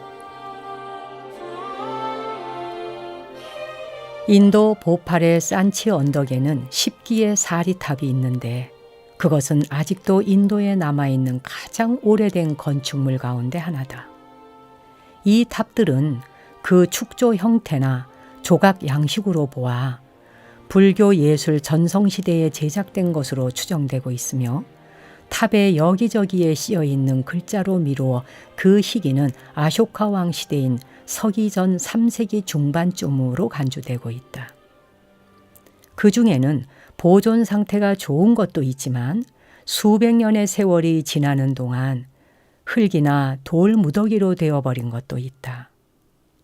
1851년에 알렉산더 커닝햄 경이 부처님의 상수 제자인 사리붓다와 마하모칼라나의 성스러운 유골을 발굴한 것은 바로 이들 탑 중의 하나인 그 유명한 세 번째 사리탑에서였다. 비슷한 시기에 산치에서 10km쯤 떨어진 사타다라에 있는 사리탑에서도 이 두 훌륭한 아라한의 사리가 더 발굴되었다. 커닝햄은 산치 언덕의 사리탑 한가운데에 버팀목을 박다가 길이 150cm가 넘는 넓은 석판이 남북으로 놓여 있는 것을 발견했다. 그 석판 밑에는 회색 사암으로 된 상자 2개가 있었는데 그 뚜껑에 각각 브라흐미 문자로 된 짧은 명문이 있었다. 남쪽의 상자 뚜껑에는 사리붓다의 사리라는 뜻의 글이 있었고 북쪽의 것에는 마하모칼라나의 사리라고 되어 있었다. 남쪽의 상자 안에는 넓이가 15cm에 높이가 7cm가 좀 넘는 동석으로 된 넓고 납작한 함이 들어 있었다. 겉면은 단단하고 반들반들 닦여 있었고 선반 작업으로 세공한 그 함은 아름다운 예술 작품이었다. 함의 둘레에는 다비식에 쓰여졌던 것 같은 백단향 나무 조각이 놓여 있었고 함 속에는 유골 하나와 여러 가지 보석들이 함께 있었다. 이 사리붓다 존자의 유골은 길이가 3cm가 채 안 되었다. 북쪽 상자 안에도 동석으로 된 함이 있었는데 사리붓다의 것보다 약간 작았고 겉면도 덜 단단했다. 그 안에는 마하모칼라나 존자의 사리가 2개 있었는데 그중 큰 것도 길이가 1.5cm가 채 못 되었다. 동석으로 된 2개의 이들 함 뚜껑 안쪽에는 검은색 글자가 하나씩 씌어 있었는데 남쪽 것에는 사리붓다를 가리키는 사가 북쪽 것에는 마하모칼라나를 가리키는 마가 쓰여 있었다. 커닝햄은 이렇게 말한다. 사리붓다와 마하모칼라나는 부처님의 상수 제자로서 흔히 그분의 오른쪽 제자, 왼쪽 제자라고 불리었다. 그들이 죽은 후 그 유골도 생전에 그들이 차지했던 위치대로 부처님의 오른쪽과 왼쪽의 자리를 지키고 있는 것이다. 관례상 부처님께서 동쪽을 향하여 앉으셨다는 사실을 미루어 보면 이 말은 옳다. 커닝햄은 사타다라에서 불교 기념물이라 불리던 탑들에 주목하고 있었는데 그중 하나에서 엷은색 반점 무늬의 동석함 2개를 발굴했다. 산치의 것과 마찬가지로 그 두 함에는 각각 사리붓다의 것, 마하모칼라나의 것이라고 새겨져 있었다. 이 사리탑은 도굴되었던 흔적이 있으나 유골은 온전하게 남아 있었다. 유능한 고고학자였던 커닝햄은 그가 발굴했던 모든 사리탑에 관하여 세밀한 기록을 남겨놓았다. 커닝햄에게 특히 감사할 일은 이 사리의 주인을 확실하게 밝혀주었다는 점이다. 이 2군데 사리탑에서 나온 사리들은 영국으로 옮겨져 빅토리아 알버트 박물관에 안치되었다. 그러나 커닝햄이 서술해 놓은 함의 생김새와 현재 사리들이 모셔져 있는 함의 생김새가 다소 일치하지 않는 점으로 미루어 보아 커닝햄 자신이나 다른 누군가가 산치의 사리를 사타다라에서 발굴된 함 속에 옮겨 담았을 것으로 추측된다. 산치에서 발굴된 동석함의 행방은 묘연하다. 이 성스러운 사리들은 빅토리아 알버트 박물관에 보존되어 왔는데 1939년 마하보디 협회가 그것을 인도에 돌려달라고 영국 정부에 요청했다. 이 청원은 즉시 받아들여졌으나 제2차 세계대전의 발발로 사리의 안전 수송이 어려워 연기되어 오다가 1947년 2월 24일 빅토리아 알버트 박물관에서 사리들은 마하보디 협회 대표들의 손에 전해져 본디 묻혀있던 고향으로 돌아가는 여행길에 오르게 되었다. 사리들은 인도로 돌아가기 전에 먼저 스리랑카로 보내졌다. 스리랑카 국민들은 기쁨에 넘쳐 지극한 공경심으로 사리를 친견하였다. 1947년에 콜롬보 박물관에서 2달 반 동안 대중에게 공개되었는데 200만 명 이상이 참가하는 기록을 세웠다. 불자들은 물론 힌두교도, 기독교도, 회교도들도 이 사리 친견의 행렬에 참석했다. 산치의 사리를 재봉안하기 위해 성소가 새롭게 조성되고 있는 가운데 사리가 그 다음으로 옮겨진 곳은 캘커타였다. 인도 마하보디 협회 본부가 있는 캘커타 다르마라지카 사원에서 대중들의 친견 행사가 있었다. 이번에도 지난번과 같은 신심 어린 경배의 장면이 벌어졌다. 2주일 동안 매일 아침부터 저녁 늦도록 길게 늘어선 친견 행렬이 끊일 줄을 몰랐다. 친견에 참여한 사람 대부분은 힌두교도였지만 그 중에는 회교도들도 꽤 많았다. 공경심 어린 그들의 지극한 경배는 참으로 인상적이었다. 인도가 낳은 이 위대한 2 아들의 사리에 경의를 표하기 위하여 많은 사람들이 아주 먼 지방에서도 찾아왔던 것이다. 그 다음 미얀마 정부로부터 사리 친견 행사를 열고 싶다는 청원이 들어왔고 그 요청은 즉시 받아들여졌다. 사리 친견 행사는 미얀마의 오래된 종교적 열정과 온갖 화려함을 되살리는 계기가 되었다. 모든 국민에게 사리 친견의 기회를 고루 베풀기 위해서 이 행사는 만달레이로부터 양곤에 이르기까지 이라와디 강을 따라 내려오는 강변 축제의 형식으로 행해졌다.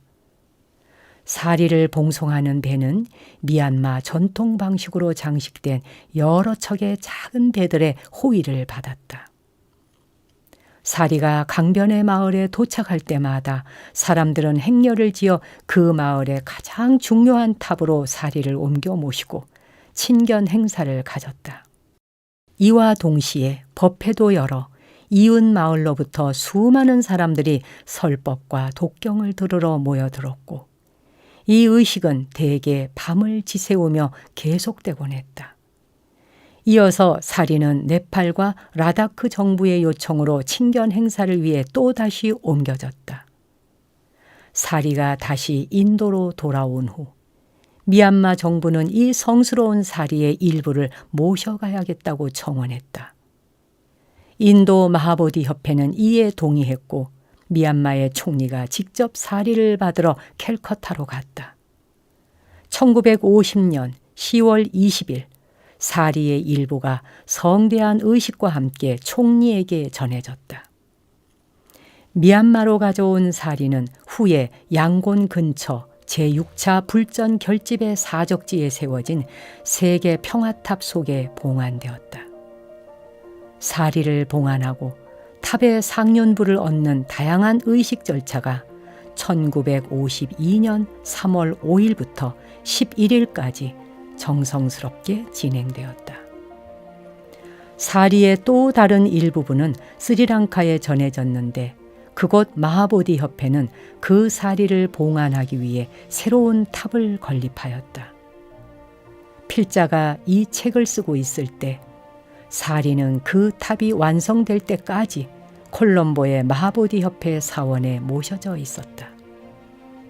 남은 사리는 1952년 11월 30일에 산치에 새로 축조한 제띠야기리 성소에 여법한 절차를 거쳐 봉안되었다. 그곳에 봉안된 사리는 세계 곳곳에서 찾아와 경배하는 신심 깊은 순례자들에게 부처님 가르침의 가장 훌륭한 열매였던 두 분의 삶이 어떠했는지를 영원히 일깨워주고 있다.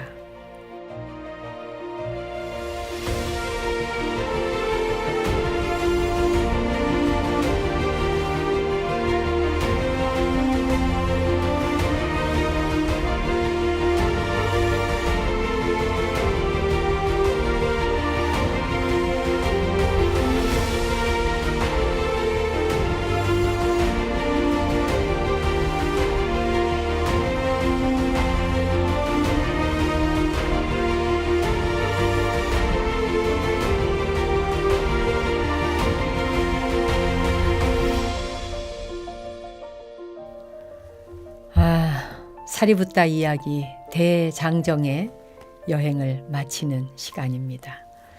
피안을 향하여 이 뒷부분에 이르러서는 사실 매번 같지만 감정을 추스르기가 저 같은 사람은 참 쉽지가 않습니다. 근데 이제 세종께서 사리붓다가 이제 화장하고 난 뒤에 쭌다가 이제 유고를 가지고 오잖아요. 그래서 이제 부처님께서 그 사리불 존자의 유고를 손바닥에 놓으시고 그 비구들에게 하시는 말씀, 그건 정말 이것이야말로 사자후다 하는 생각이 들고요. 그냥 그 장면을 상상해 봅니다. 비구들이요, 이것이 바로 얼마 전에 열반에 드는 것을 허락해 달라라고 청했던 그 비구의 이 조개빛깔의 유골이다, 이렇게 말씀하시면서 수만겁 동안에 18아밀행을 행했고, 그런 이제 수행을 해가면서 붓다를 만나고, 그리고는 아라한과를 증득하고 법륜의 수레바퀴를 같이 굴리고, 그 법륜의 수레바퀴를 굴릴 때 부처님을 보좌한 사람으로서 이상 없는 그런 상수 제자였음을 선포하시고, 그리고 중요한 건 나는 마하모갈라나 사리붓다와 마하모갈라나가 열반에 들었을 때 슬픔이 전혀 없었다. 이 말씀, 이게 이제 그 불교의 핵심인 것입니다. 그 수행의 핵심인 것이죠.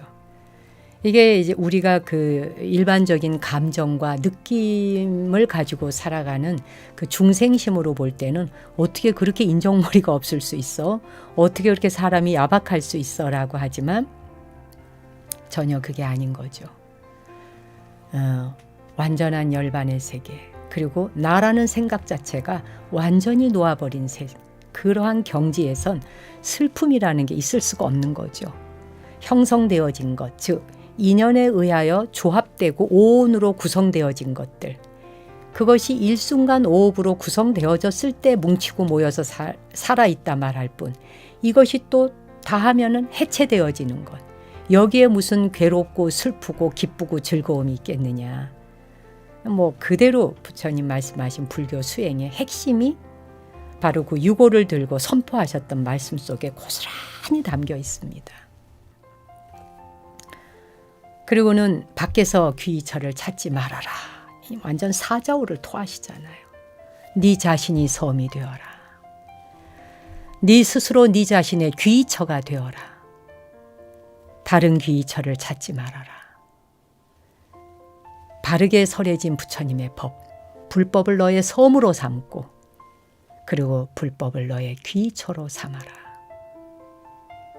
이 마지막 한 말씀 딱 도장 찍듯이 막 인증해 주듯이 남겨주시는 이 말씀을 이 책을 읽어드린 제 자신이나 또 이걸 지금 듣고 계시는, 보고 계시는 여러분 모두의 우리 가슴에도 도장 찍듯이 꽉 찍었으면 좋겠습니다. 이렇게 사리붓다의 이야기를 통해 대장정의 여행을 함께 해봤습니다. 사리불 존자를 직접 친견하시는 것과 같은 마음을 느끼실 수 있도록 읽어드렸는데 그러셨는지요? 주변의 많은 사람들에게도 이 사리불 이야기는 좀 많이 권해주시면 좋겠습니다. 불자들만이 아니라 불자 아닌 사람도, 일반인 누구라도 주변에 좀 많이 권해서 완성된 인간의 모습이 무엇인지를 느껴보고 그리고 체험해 볼 수 있는 그런 시간이 되면 좋겠다 하는 마음으로 읽어드렸습니다. 사리붓다 이야기 마치겠습니다. 들어주셔서 감사합니다.